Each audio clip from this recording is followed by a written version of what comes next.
है इलोङ्गेसन पनि हुने हुन्छ, एरिया चाहिँ भोल्युम घटबड गर्न सक्छ बाउन्ड्री। अब युनिभर्स भनेको चाहिँ अब एज अ होल नै सबै नै युनिभर्स भनेर भन्ने गरेका छौँ। युनिभर्सलाई पनि हामीले छुट्याउन खोजेको खण्डमा छुट्याउन सकिन्छ, सानो चिजलाई चाहिँ हामीले युनिभर्स भनेर। यदि नम्बर अफ भेरिएबल्सहरू बढ्दै गयो भने चाहिँ त्यस्तो केसमा चाहिँ हामीले युनिभर्सलाई सानो लिन सकिएला। अब यहाँ चाहिँ कुरा हामीले यो सिस्टमको, जस्तो मैले अघि चिया भनेर तिमीहरूलाई एजुम गर्न लगाएँ, एकछिनको लागि इमेजिन गर्नको लगाएँ। अब त्यो सिस्टमलाई चाहिँ स्टडी गर्छौँ, चियालाई सिस्टम भनिएको छ हामीले। त्यो चियालाई स्टडी गर्नु छ भने के चिजमा स्टडी गर्न सकिन्छ भन्ने कुरा आउँछ है थर्मोडाइनामिक्समा। कसैलाई केही आइडिया छ यसमा? हामीले स्टडी त्यो चियाको स्टडी गर्नु पऱ्यो भने के चिज स्टडी गर्न सकिएला त?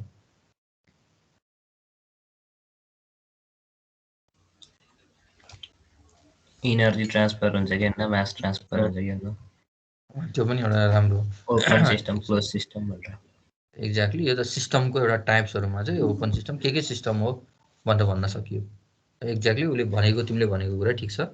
अब यो सिस्टमलाई चाहिँ हामीले हेर्नु पऱ्यो भने, एनालाइज गर्नु पऱ्यो भने चाहिँ अब यसमा यो जुन चिया हुन्छ नि, त्यो चिया चाहिँ त्यसको बाहिरको सराउन्डिङसँग इन्ट्रेक्सन गर्दाखेरि कसरी इन्ट्रेक्सन गर्न सक्छ?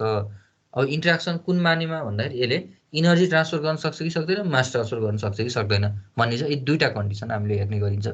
अब इनर्जी भन्ने बित्तिकै चाहिँ अब इन द फर्म अफ हिटमा देखिने भयो होइन, अरू इनर्जी त अहिले चियाबाट जाने भनेको इनर्जी त इन द फर्म अफ हिटमा जाने भयो इनर्जी।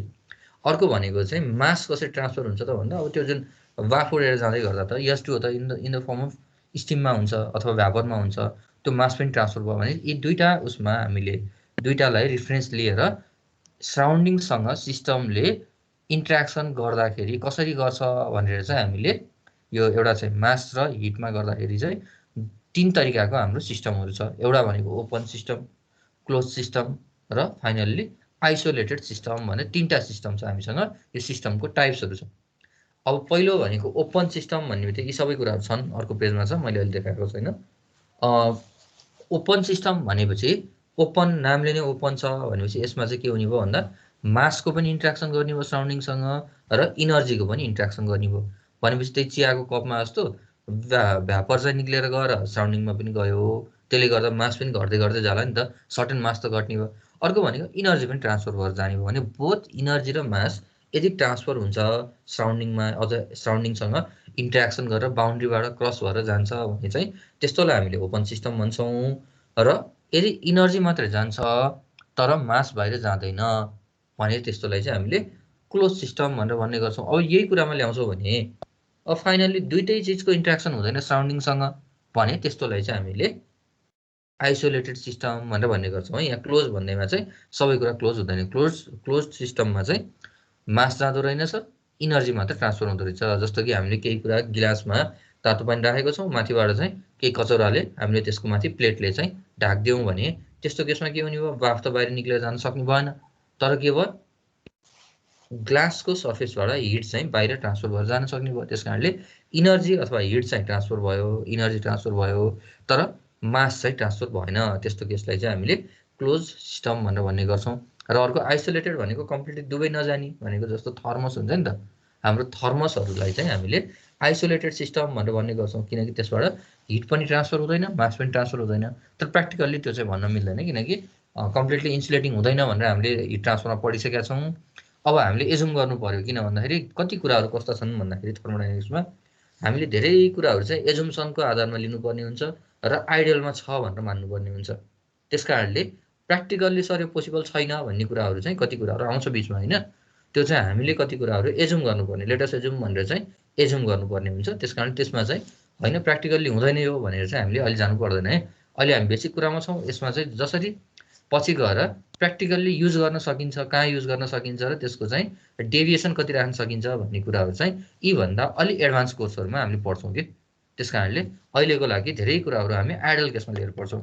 र यसमा चाहिँ मैले पहिला क्लोज सिस्टममा अब अघि भनेकै कुरा, only energy can cross the boundary of the system, बााउन्ड्रीबाट चाहिँ इनर्जी मात्र ट्रान्सफर गर्न सक्यो भने चाहिँ त्यस्तो ट्रान्सफर गर्न सक्छ भने त्यस्तोलाई हामीले क्लोज सिस्टम भन्छौँ। जस्तो कि अब यसमै हेर नि त, यो लेफ्ट साइडमा हामीसँग एउटा पिस्टन सिलिन्डर डिभाइस छ।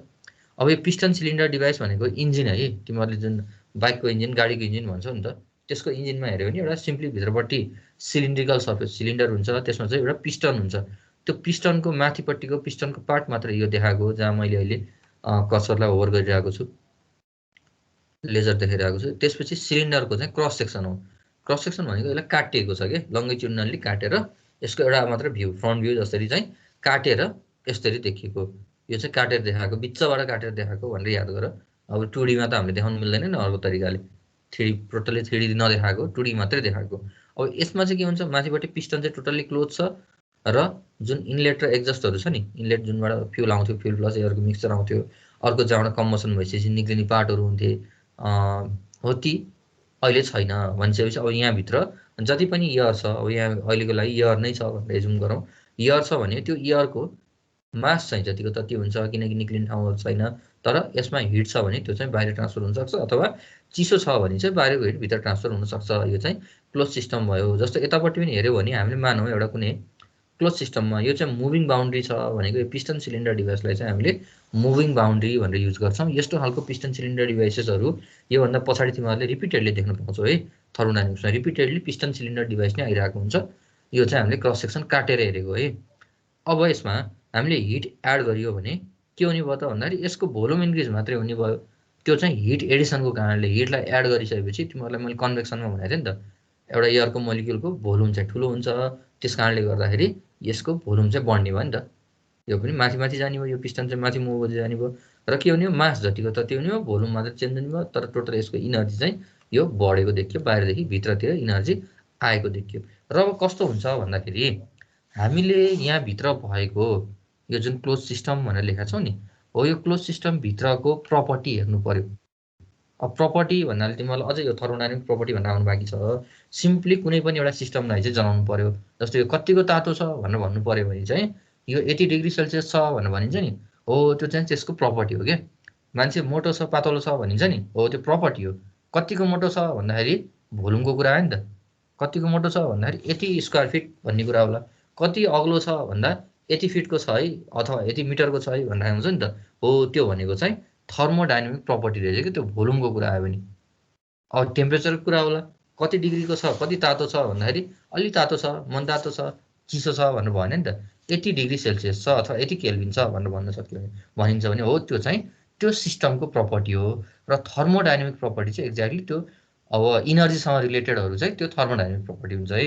अब सबै कुरा चाहिँ थर्मोडाइनामिक प्रपर्टी हुन्छ भन्ने चाहिँ छैन हो। यसरी चाहिँ हामीले कुनै सिस्टम, एउटा क्लोज सिस्टमको प्रपर्टिजहरू पत्ता लगाउनु पर्ने छ भने यो सिस्टमभित्रको मास त कहिले पनि चेन्ज हुँदैन भनेपछि यी सबै मासहरूलाई हामीले सँगै लिएर यसको प्रपर्टी हेऱ्यो भने, जस्तो कति भोल्युमको छ भनेर हेऱ्यो भने यो सबै मासको भोल्युम नाप्यो भने त भोल्युम त आयो नि त होइन र।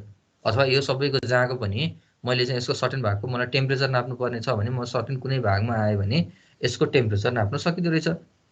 भनिसकेपछि एउटा सर्टेन पार्टले लिएर हामीले यसको प्रपर्टी नाप्न सकिँदो रहेछ, सर्टेन मासलाई लिएर हामीले प्रपर्टी नाप्न सकिँदो रहेछ भने चाहिँ यस्तोलाई चाहिँ हामीले क्लोज मास भनेर भन्ने गर्छौँ। त्यो हुनाले क्लोज सिस्टमलाई चाहिँ कन्ट्रोल मास पनि भनेर भन्ने गर्दो रहेछ। अब यहाँ चाहिँ कन्ट्रोल मासलाई हामीले क्लोज सिस्टमलाई कन्ट्रोल मास पनि भनेर भनिँदो रहेछ। अब यहाँ हेर्दा total mass of a control mass always remains constant, therefore any closed system can be completely described by the properties of a particular amount of mass inside the system। भनेपछि यो total सिस्टमको हामीलाई प्रपर्टी चाहिँ पत्ता लगाउनु पर्ने छ भने सर्टेन भाग चाहिँ मैले लिएर यसको प्रपर्टी के छ भने टोटल सिस्टमकै प्रपर्टी यसले दिँदो रहेछ। त्यस्तो केसमा चाहिँ यसलाई कन्ट्रोल मास भनेर भन्ने गरिन्छ। त्यस कारणले क्लोज सिस्टमलाई हामीले कन्ट्रोल मास पनि भनेर भन्ने गरिन्छ। अब यो टर्म चाहिँ तिमीहरूले वाट इज कन्ट्रोल मास भनेर आयो भने चाहिँ यो क्लोज सिस्टमै रहेछ भनेर बुझ्नु पर्यो। अब अर्को चाहिँ यसरी open system. Similarly open system भनेको चाहिँ बोथ मास र इनर्जी दुवैको सराउन्डिङसँग इन्ट्रेक्सन हुन्छ अथवा चाहिँ बााउन्ड्रीलाई क्रस गरेर जान्छ भने त्यस्तोलाई हामीले ओपन सिस्टम भन्छौँ। र ओपन सिस्टमको अब इक्जाम्पलहरू हेर्दाखेरि चाहिँ अब जस्तो एयर कम्प्रेसर भनेर बुझौँ न। अब मोटरले चाहिँ के गर्छ भन्दा वर्क गर्छ, वर्क गर्ने बेला फ्रिक्सनहरू कारणले जुन हिटहरू आएको हुन्छ अथवा चाहिँ त्यो भित्रपट्टि जान सक्छ, अथवा एयर कम्प्रेसरभित्र केही तातो अब हावाहरू पसेको छ अथवा सिस्टमभित्र चाहिँ तातो छ भने त्यो हिट चाहिँ बाहिर निक्लिन सक्छ।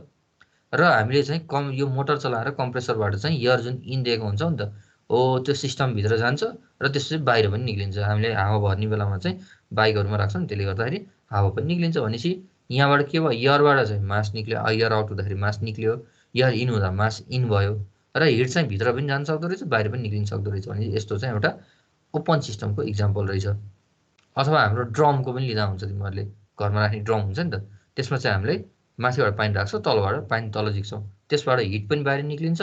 अब प्लास्टिक भए तापनि सर्टेन हिट त ट्रान्सफर हुन्छ। अब अहिले चाहिँ कसैकोमा फलामको छ भनेर एजुम गर न, त्यो सजिलोको लागि हामीले ओपन सिस्टम पढिरहेको छौँ, त्यसको इक्जाम्पल दिनको लागि फलामको स्टिलको चाहिँ ड्रम छ, त्यसमा के भयो, मास पनि इन भयो, मास आउट पनि भयो, इनर्जी इन पनि हुनसक्छ, इनर्जी आउट पनि हुनसक्छ। अब यस्तो केसमा हामीले हेर्दाखेरि अब मलाई यहाँभित्र सिस्टमभित्रको प्रपर्टी पत्ता लगाउनु पर्ने छ भने, थर्मोडाइनामिक्स प्रपर्टी पत्ता लगाउनु पर्ने छ भने यसको सर्टेन मास लिएर पत्ता लगाउन सकिन्छ र हेरिन्छ, किनकि त्यो मास त कति बेला यहाँभित्र रहन्छ र कति बेला बाहिर निक्लिन्छ भन्नेसँग त हामीलाई थाहा छैन नि त।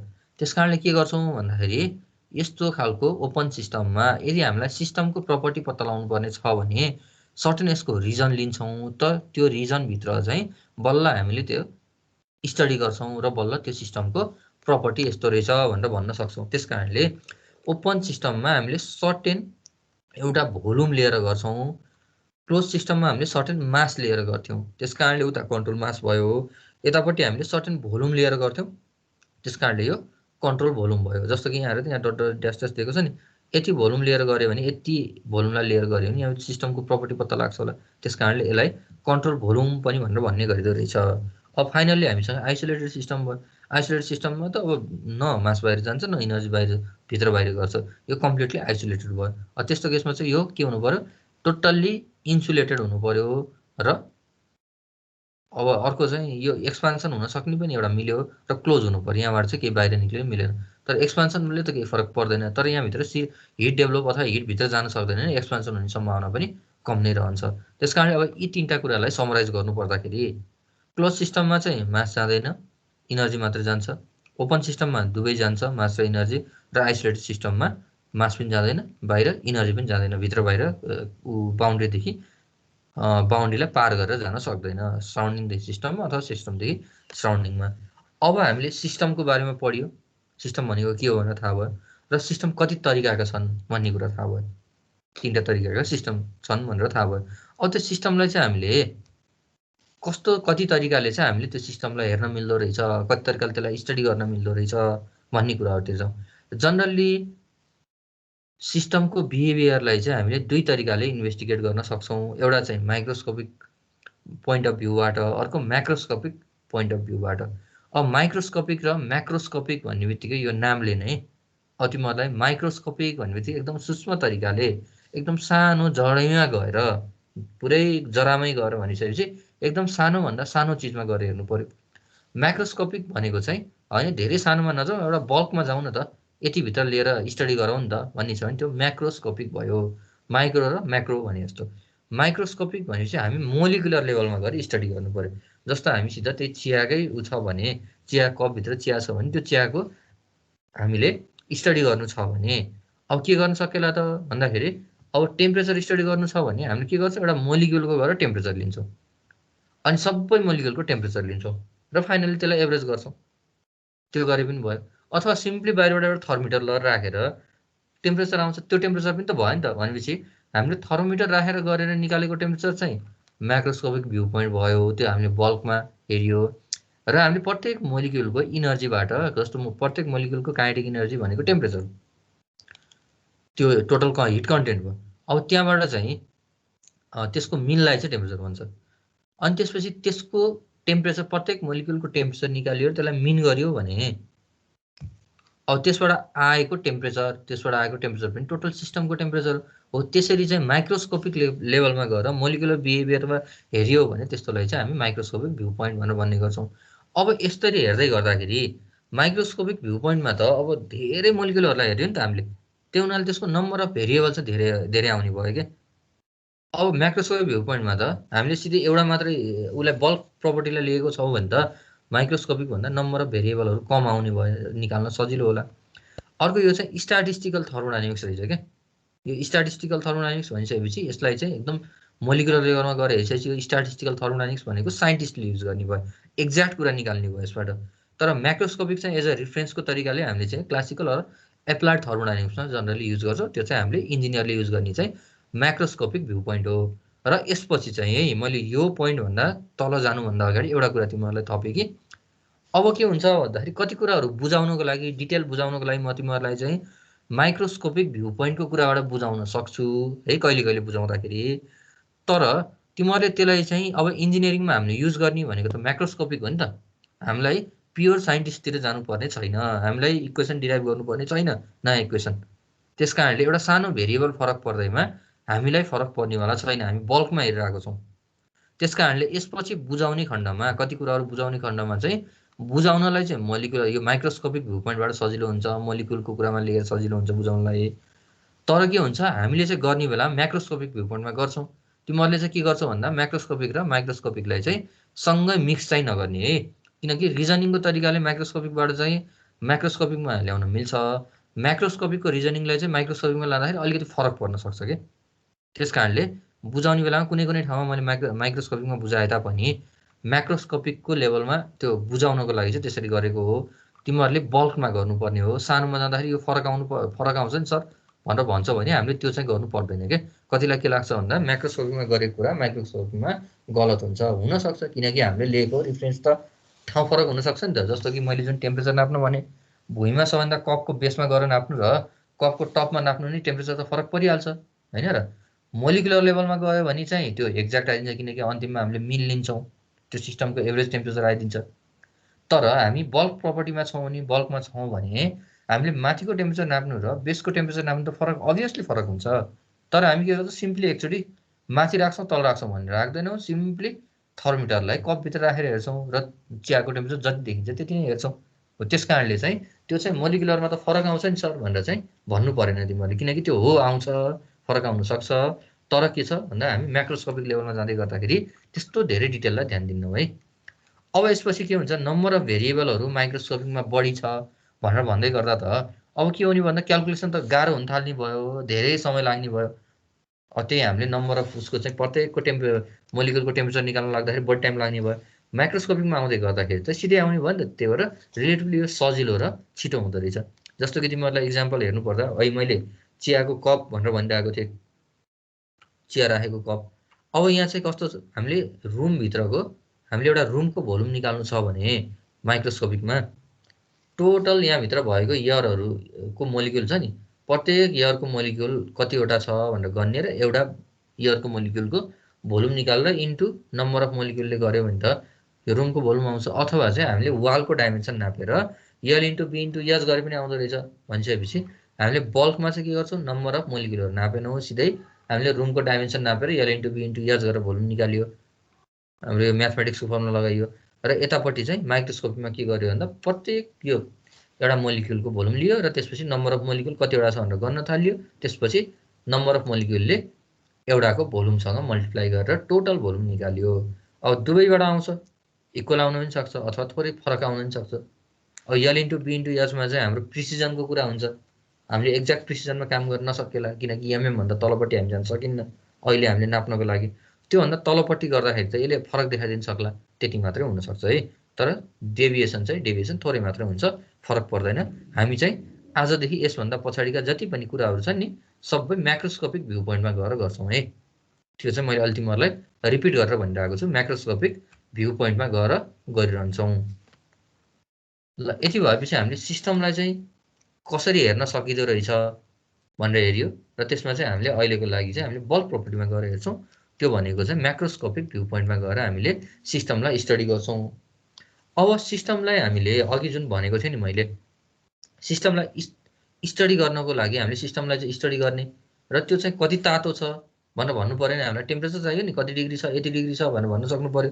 त्यस कारणले यो थर्मोडाइनामिक प्रपर्टी भनेको चाहिँ जुन पनि एउटा भेरिएबल जसले थर्मोडाइनामिक सिस्टमलाई चाहिँ एक्सप्लेन गर्न सक्छ अथवा डिस्क्राइब गर्न सक्छ भने चाहिँ त्यस्तोलाई चाहिँ हामीले थर्मोडाइनामिक प्रपर्टी भनेर भन्ने गर्छौँ। जस्तो त्यही चियाको कपलाई भन्दैछौँ भने भोल्युम यति थियो र टेम्परेचर यति थियो, डेन्सिटी यति थियो भनेर भन्यो भने त त्यो सिस्टमलाई डिफाइन गर्यो नि त। हो त्यही डिफाइन गर्ने प्रपर्टीलाई चाहिँ अथवा भेरिएबललाई चाहिँ हामीले थर्मोडाइनामिक प्रपर्टी भनेर भन्ने गर्छौँ। त्यस कारणले any parameter or variable use to describe the thermodynamic system, thermodynamic सिस्टमलाई डिफाइन गर्नको लागि युज हुने प्यारामिटर अथवा भेरिएबललाई चाहिँ हामीले थर्मोडाइनामिक प्रपर्टी भनेर भन्ने गर्छौँ। जस्तो कि हेर त प्रेसर, टेम्परेचर, भोल्युम, अब अरू हुनसक्छन् internal energy, total energy, enthalpy, entropy, यी सब इनर्जीसँग रिलेटेड छन्। त्यस कारणले थर्मोडाइनामिक प्रपर्टी भनेर भनेको छौँ है। अब जनरली थर्मोडाइनामिक प्रपर्टीलाई चाहिँ हामीले दुई तरिकाले डिभाइड गर्छौँ। एउटा चाहिँ इन्टेन्सिभ प्रपर्टी, अर्को एक्सटेन्सिभ प्रपर्टी भनेर भन्छौँ। इन्टेन्सिभ प्रपर्टी भनेको चाहिँ यदि कुनै प्रपर्टी माससँग इन्डिपेन्डेन्ट छ, माससँग डिपेन्डेन्ट छैन भने चाहिँ त्यस्तोलाई हामीले इन्टेन्सिभ प्रपर्टी भनेर भन्ने गर्छौँ। जस्तो कि प्रेसर र टेम्परेचर। त्यही चियाको कपलाई तिमीहरूले दुवैतिर डिभाइड गर्यौ, अर्को कपमा ल्याएर राख्यौ र फेरि त्यो आधा गिलास चियालाई अथवा आधा कप चियालाई फेरि टेम्परेचर नाप्यो भने पनि सेमै त आउँछ। भनेपछि चाहिँ मास घटे तापनि टेम्परेचर त सेम आयो नि, होइन र? भनेपछि हो त्यो माससँग डिपेन्ड नहुने त्यस्ता खालका टेम्परेचर जस्ता प्यारामिटरहरू अथवा चाहिँ प्रपर्टीहरूलाई चाहिँ हामीले इन्टेन्सिभ प्रपर्टी भनेर भन्ने गर्छौँ। यदि जो डिपेन्ड हुन्छ त्यस्तोलाई चाहिँ हामीले एक्सटेन्सिभ प्रपर्टी भनेर भन्ने गर्छौँ। जस्तो कि हामीले आधा आधा डिभाइड गर्यो। अब त्यसपछि भोल्युम नाप्यो भने सेम आउँछ त पहिलाको जति? आउँदैन नि त, फरक आउने भयो। अब हामीले भोल्युम नाप्यो भने पहिलाको थियो भी थियो भने अब 1/2 आउने भयो, आधा आधा गरेछौँ भने। हो त्यो चाहिँ के भयो? मासमा डिपेन्ड गर्यो नि त। त्यस कारणले गर्दाखेरि त्यो चाहिँ के रहेछ? एक्सटेन्सिभ प्रपर्टी रहेछ। इन्टेन्सिभ प्रपर्टी भनेको माससँग इन्डिपेन्डेन्ट हुने, एक्सटेन्सिभ प्रपर्टी भनेको माससँग डिपेन्डेन्ट हुने प्रपर्टीलाई हामीले एक्सटेन्सिभ प्रपर्टी भनेर भन्ने गर्छौँ। र त्यही कुराहरूलाई चाहिँ यहाँ लेखिएको छ। र हेर त हामीसँग एउटा सिम्पली अब तिमीहरूले यसरी काट्न मिल्ने चिज के होला? ल पनिरै भनौँ नि त, एउटा चिज भयो अरे। यो चिजको मास m छ, भोल्युम, टेम्परेचर, प्रेसर, डेन्सिटी यति छ। अब हामीले यसलाई बिचबाट यसलाई डिभाइड गर्यो भने मास चाहिँ डिभाइड भयो, यो भोल्युम छ नि, यो भोल्युम पनि डिभाइड भयो, टेम्परेचर दुइटैको बराबरै हुन्छ किनकि डिभाइड गरेर फरक पर्ने होइन, यसको प्रेसर डिभाइड गरेर फरक पर्ने होइन, डेन्सिटी भनेको पनि मेटेरियल कति छ भन्नेले फरक पर्दैन, एउटै मेटेरियलको लागि डेन्सिटी सबै सेम हुन्छ। भनेपछि जुन चाहिँ चेन्ज हुन्छ त्यो एक्सटेन्सिभ प्रपर्टी भयो, जुन चाहिँ चेन्ज हुँदैन त्यो चाहिँ इन्टेन्सिभ प्रपर्टी भयो। अब यसरी अर्को यो प्रपर्टीहरूसँग जोडेर अर्को एउटा स्पेसिफिक प्रपर्टी भन्ने आउँछ। यो स्पेसिफिक प्रपर्टी भनेको यदि कुनै एक्सटेन्सिभ प्रपर्टी छ नि, जस्तो यो माथिको प्रपर्टिजहरू भोल्युम भयो, यसलाई चाहिँ हामीले मासले डिभाइड गर्यो भने, यसलाई मासले डिभाइड गर्यो भने त अब इन्डिपेन्डेन्ट हुने भयो नि त। अब मासले यसलाई डिभाइड गर्यो भने यम इन्टु अब समथिङ होला, अब तलको यम र माथिको यम काटिनु भनेपछि अब माससँग इन्डिपेन्डेन्ट गराइने भयो के हो। यदि कुनै एक्सटेन्सिभ प्रपर्टीलाई हामीले मासले डिभाइड गर्यो भने त्यो इन्टेन्सिभ प्रपर्टीमा डिभाइड हुन्छ, इन्टेन्सिभ प्रपर्टीमा चेन्ज हुन्छ र हो त्यस्तोलाई चाहिँ हामीले स्पेसिफिक प्रपर्टी भनेर भन्ने गर्छौँ। अब ठ्याक्कै त्यसलाई इन्टेन्सिभ प्रपर्टी त भन्दैनौँ हामीले, स्पेसिफिक प्रपर्टी भन्छौँ। यदि एक्सटेन्सिभ प्रपर्टीलाई हामीले माससँग इन्डिपेन्डेन्ट गराउँछौँ भने त्यस्तोलाई चाहिँ हामीले स्पेसिफिक प्रपर्टी भनेर भन्ने गर्छौँ। त्यो चाहिँ इन्डिपेन्डेन्ट अफ मास नै हुन्छ। जस्तो कि अब यहाँ हेर त, भोल्युमलाई चाहिँ हामीले मासले डिभाइड गर्यो भने स्मल भी आउने भयो कि, यो क्यापिटल भी छ नि, यो चाहिँ स्मल भीमा चेन्ज हुने भयो। अब यसलाई चाहिँ भोल्युमलाई चाहिँ यदि हामीले मासले डिभाइड गर्छ नि त्यसलाई स्पेसिफिक भोल्युम भनेर भन्छौँ भनेपछि यो स्मल भी भनेको चाहिँ स्पेसिफिक प्रपर्टी रहेछ। त्यस कारणले नामले नै स्पेसिफिक भनेर लेखिएको छ नि त, यो चाहिँ स्पेसिफिक प्रपर्टी रहेछ। अब यसरी टोटल इनर्जी पनि ई क्यापिटल ई छ, स्मल ईमा चेन्ज भयो मासले डिभाइड गरेपछि यो चाहिँ स्पेसिफिक टोटल इनर्जी रहेछ क्या। यहाँ चाहिँ स्पेसिफिक टोटल इनर्जी भनेर लेख्नु पऱ्यो, स्पेसिफिक इन्टरनल इनर्जी लेख्नु पऱ्यो स्मल यूलाई चाहिँ। अब जति पनि स्मल आउँछ नि त हामीले लेखेको पछि योभन्दा पछाडिका अथवा पर केजीको टर्ममा आउँछ, ती सबै स्पेसिफिक प्रपर्टी हुन् भनेर चाहिँ याद गर्नु पऱ्यो है। अब अर्को छ थर्मोडाइनामिक स्टेट। अब थर्मोडाइनामिक स्टेट भनेको चाहिँ जस्तो अघिकै त्यही चियालाई नै मैले कन्टिन्यू गर्दै जान्छु, यसैलाई नै लास्टसम्मै पुऱ्याउँछु मैले। त्यही चिया कपभित्र चिया छ। अब त्यो चिया चाहिँ हामीले अहिले सुरुमा पकाउने बित्तिकै ल्यायो भने त्यसको टेम्परेचर त हाई हुन्छ। ठ्याक्कै हामीले कपमा खनायौँ अनि राख्यौँ, त्यति बेलाको स्टेटलाई चाहिँ हामीले स्टेट 1 भनेर मान्यौँ अरे है। त्यसको हामीले भोल्युम नाप्यौँ, V1 भन्ने भोल्युम आउला। त्यसपछि टेम्परेचर नाप्यौँ, त्यसको T1 भन्ने टेम्परेचर आउला। त्यो भनेको अब कालो चिया छ भने चाहिँ 100 डिग्री भनेर मानौँ न, वाटरको हामीलाई सजिलो हुन्छ नि त। 100 डिग्री सेल्सियस रहेछ। अब के गर्यो हामीले एकछिनसम्म त्यत्तिकै राख्यो कपमा, 5 मिनटपछि चाहिँ बल्ल गएर खान खोज्यो। अब त्यो चाहिँ के हुन्छ भन्दा सिस्टम र सराउन्डिङको इन्ट्रेक्सन भएको कारणले गर्दा त्यो त ओपन सिस्टम हो। अब त्यसमा के भयो त भन्दाखेरि मास पनि बाहिर निक्ल्यो, त्यसपछि हिट पनि अथवा इनर्जी पनि बाहिर गयो। अब त्यसपछि गएर फेरि टेम्परेचर नाप्यो भने के हुन्छ, अघिको टेम्परेचरभन्दा फरक टेम्परेचर आउला, T2 भन्ने टेम्परेचर आउला र मास हेऱ्यो भने पनि M2 भन्ने टेम्परेचर आउला, अथवा भोल्युम हेऱ्यो भने पनि V2 भन्ने भोल्युम आउला। भोल्युम अब हेऱ्यो भने त अगाडिको स्टेट र पछाडिको स्टेट त फरक फरक छ। सुरुको स्टेट भनेको चाहिँ V1 र T1 रहेछ, भोल्युम 1 र टेम्परेचर 1 रहेछ सुरुको स्टेट। र एकछिनपछिको स्टेट भनेको चाहिँ भोल्युम 2 र टेम्परेचर 2 रहेछ भनेपछि यदि कुनै टाइममा चाहिँ एउटा कुनै कन्डिसनमा एउटा कुनै टाइममा त्यसको प्रपर्टी चाहिँ एउटा सर्टेन हुँदो रहेछ एक्ज्याक्ट चाहिँ भ्यालु हुँदो रहेछ अथवा कुनै कन्डिसनमा हुँदो रहेछ हो त्यो स्टेटलाई चाहिँ जुनमा थर्मोडाइनामिक सिस्टम चाहिँ एक्जिस्ट हुन सक्छ भने चाहिँ त्यस्तोलाई चाहिँ हामीले थर्मोडाइनामिक स्टेट भनेर भन्न सक्छौँ भने each unique condition at which thermodynamic system can exist is called a thermodynamic state भनेको त्यही जुन प्रपर्टिजहरू चाहिँ फरक फरक प्रपर्टीमा जुन प्रपर्टीमा एक्जिस्ट हुन सक्छ नि हो त्यस्तोलाई चाहिँ हामीले थर्मोडाइनामिक स्टेट भनेर भन्न सक्छौँ सिस्टम चाहिँ एक्जिस्ट हुन सक्नु पर्यो तर एक्जिस्ट नहुने चाहिँ हुँदैन है जस्तो कि कहिले कहिले के हुन्छ भन्दाखेरि अब त्यो तताइराखेको छ 21 चाहिँ पुरै हराउने भने त्यस्तो त हुँदैन नि त त्यो चाहिँ एक्जिस्ट हुन सक्ने खालको युनिक कन्डिसन हुनु पर्यो त्यो भनेको प्रत्येक अब त्यसको टेम्परेचर चेन्ज हुने बित्तिकै त्यो चाहिँ अर्को स्टेटमा गयो एकछिनपछि फेरि त्यो टेम्परेचर घट्ला बढ्ला त्यो अर्को स्टेटमा गयो भनेपछि ती डिफ्रेन्ट कन्डिसनहरूलाई चाहिँ हामीले त्यो कन्डिसन भनेको एउटा T1 र V1 होला अर्को T2 र V2 होला टेम्परेचर र भोल्युम होला फरक फरक टेम्परेचर र भोल्युम छ भने चाहिँ त्यो प्रत्येक चोटिको स्टेट हुँदो रहेछ अब 1 को लागि स्टेट भने T1 र V1 होला 2 को लागि स्टेट के हो भने T2 र V2 होला भने त्यो चाहिँ एउटा युनिक कन्डिसन हुँदो रहेछ त्यसकारणले each unique condition at which a thermodynamic system can exist is called a thermodynamic state अब यसमा हेर त a set of properties that describes the condition of the system अब यो चाहिँ a set of properties that describes the condition of system भनेको सिस्टमको कन्डिसनलाई describe गर्न सक्छ भने त्यो चाहिँ थर्मोडाइनामिक स्टेट रहेछ त्यही मैले टेम्परेचर भोल्युम भनेर भनेको थिएँ नि त हो त्यो चाहिँ हामीले डिस्क्राइब गर्न सक्यो नि त सिस्टमलाई डिस्क्राइब गर्न सक्यो भने चाहिँ कुनै प्रपर्टीले त्यस्तोलाई चाहिँ हामीले थर्मोडाइनामिक स्टेट भनेर भन्ने गर्छौँ अब यहाँ चाहिँ अब त्यही कुरालाई लिएको मैले चियाको कुरा भनेर भनिरहेको छु यहाँ पिस्टन सिलिन्डर डिभाइस देखाइरहेको छु सुरुमा हामीसँग स्टेट 1 मा चाहिँ m = 2 kg T1 = 20 degree Celsius र V1 = 1.5 मिटर क्युब रहेछ अब यसमा हामीले चाहिँ यो चाहिँ आइसोथर्मल हिटिङ भनेको छौँ आइसोथर्मल भनेको कन्स्ट्यान्ट टेम्परेचर राखेर हिटिङ गरेको त्यो सम्भव छ कस्तो केसमा सम्भव छ भनेको भोल्युम इन्क्रिज भयो भने सम्भव हुन्छ अब यसमा चाहिँ हामीले हिट एड गरियो टेम्परेचर जतिको तति छ मास पनि चेन्ज हुने कुरो भने बाहिर निक्लेको छैन भोल्युम चेन्ज भयो नि त भनेपछि अर्को स्टेट भयो के यदि यहाँ कुनै प्रपर्टी चेन्ज हुन्छ भने त्यो अर्को स्टेटमा गयो अब त्यसै प्रपर्टिज अफ थर्मोडाइनामिक प्रपर्टी जुन अघि हामीले प्रपर्टी भनेर पढ्यो नि थर्मोडाइनामिक प्रपर्टी जुन चाहिँ टेम्परेचर प्रेसर भोल्युम छ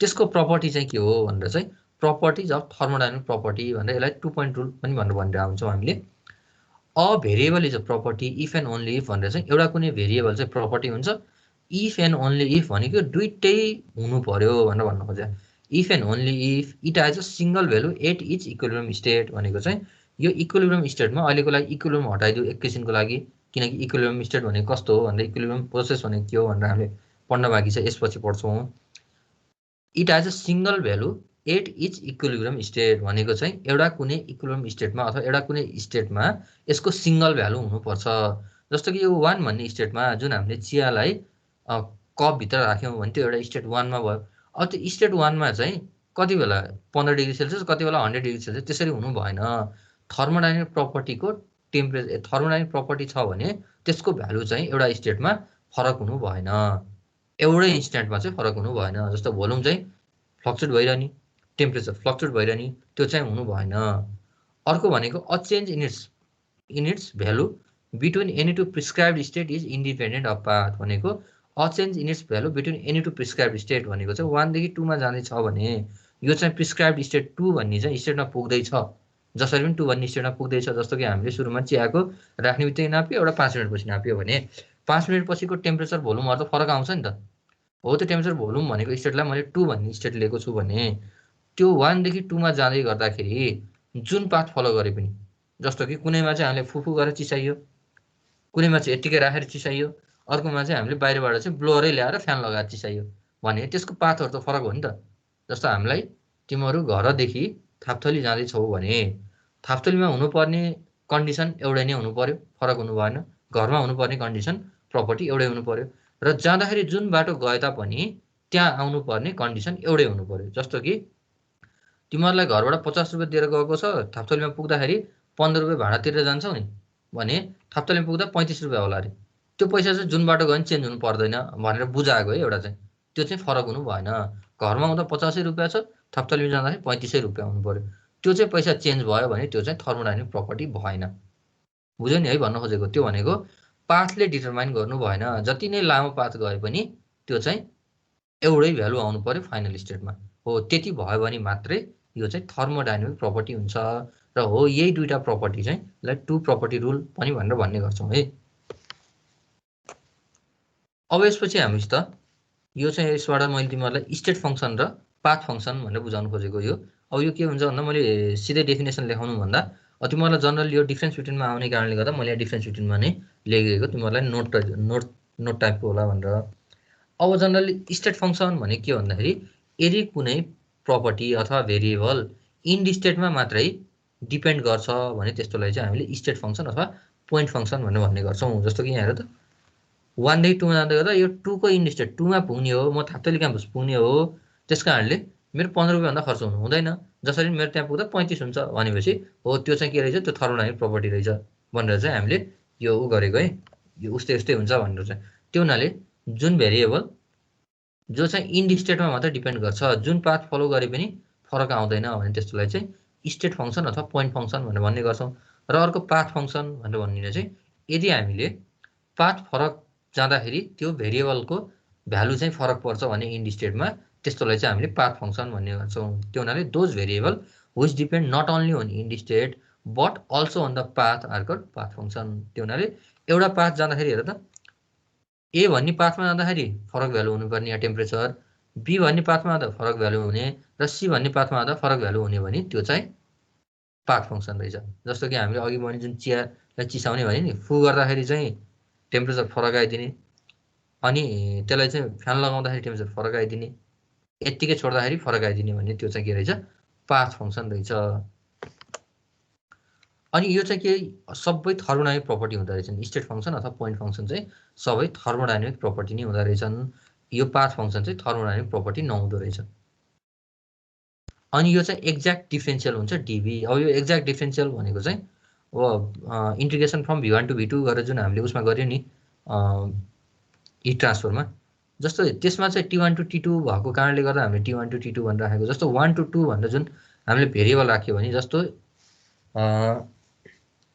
5 मिटरदेखि 10 मिटर भनेर एक्ज्याक्टली हामीले 5 देखि 10 मिटर भनेर राख्यो भने त्यस्तोमा चाहिँ हो यो एक्ज्याक्ट डिफ्रेन्सियल भनेको चाहिँ त्यो राखेको जुन बाउन्ड्री कन्डिसन राखेकोलाई एक्ज्याक्ट डिफ्रेन्सियल भनेर भन्छौँ। त्यसबाट भेल्यु आउँछ। यदि त्यो इन्ट्रिगल जुन बाउन्ड्री कन्डिसन राख्छौँ नि त्यसबाट चाहिँ एक्ज्याक्ट भेल्यु आउँदैन, त्यस्तोलाई चाहिँ हामीले इनएक्ज्याक्ट डिफ्रेन्सियल भनेर भन्ने गर्छौँ। जस्तो कि हिट र वर्कमा चाहिँ पाथले फरक पारिदिन्छ। जस्तो कि यसको इनिसियल कन्डिसन 1 हो, फाइनल कन्डिसन 2 हो। जुन बाटो गए पनि 1 र 2 नै हो नि त, जानु पर्ने त 2 मै हो, 1 देखि 2 सम्मै जाने हो। तर के हुन्छ, पाथ ए जाने बेलामा हामीले इन्टिग्रेसन फ्रम 1 to 2 गरियो भने एबाट जाँदा फरक आइदिन्छ, बीबाट जाँदा फरक आइदिन्छ, सीबाट जाँदा फरक आइदिन्छ। हो त्यो चाहिँ के हुँदो रहेछ, पाथ फङ्सन हुँदो रहेछ। त्यस्तोलाई चाहिँ हामीले इनएक्ज्याक्ट डिफ्रेन्सियल भनेर भन्ने गर्छौँ।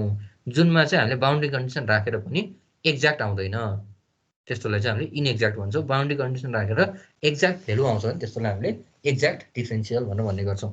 अर्को चाहिँ साइक्लिक इन्टिग्रल चाहिँ 0 हुन्छ।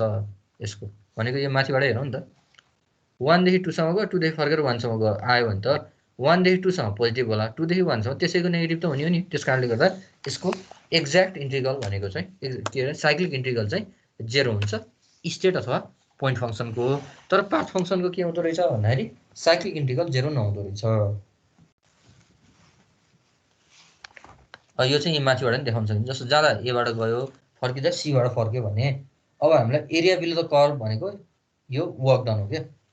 Area under the PV diagram भन्ने हुन्छ नि, प्रेसर र भोल्युमको area under the PV diagram. यो सेकेन्ड च्याप्टरमा नि हामी पढ्छौँ। अझै यसको बारेमा वर्कको बारेमा चाहिँ हामी अलिक डिटेल पढ्छौँ।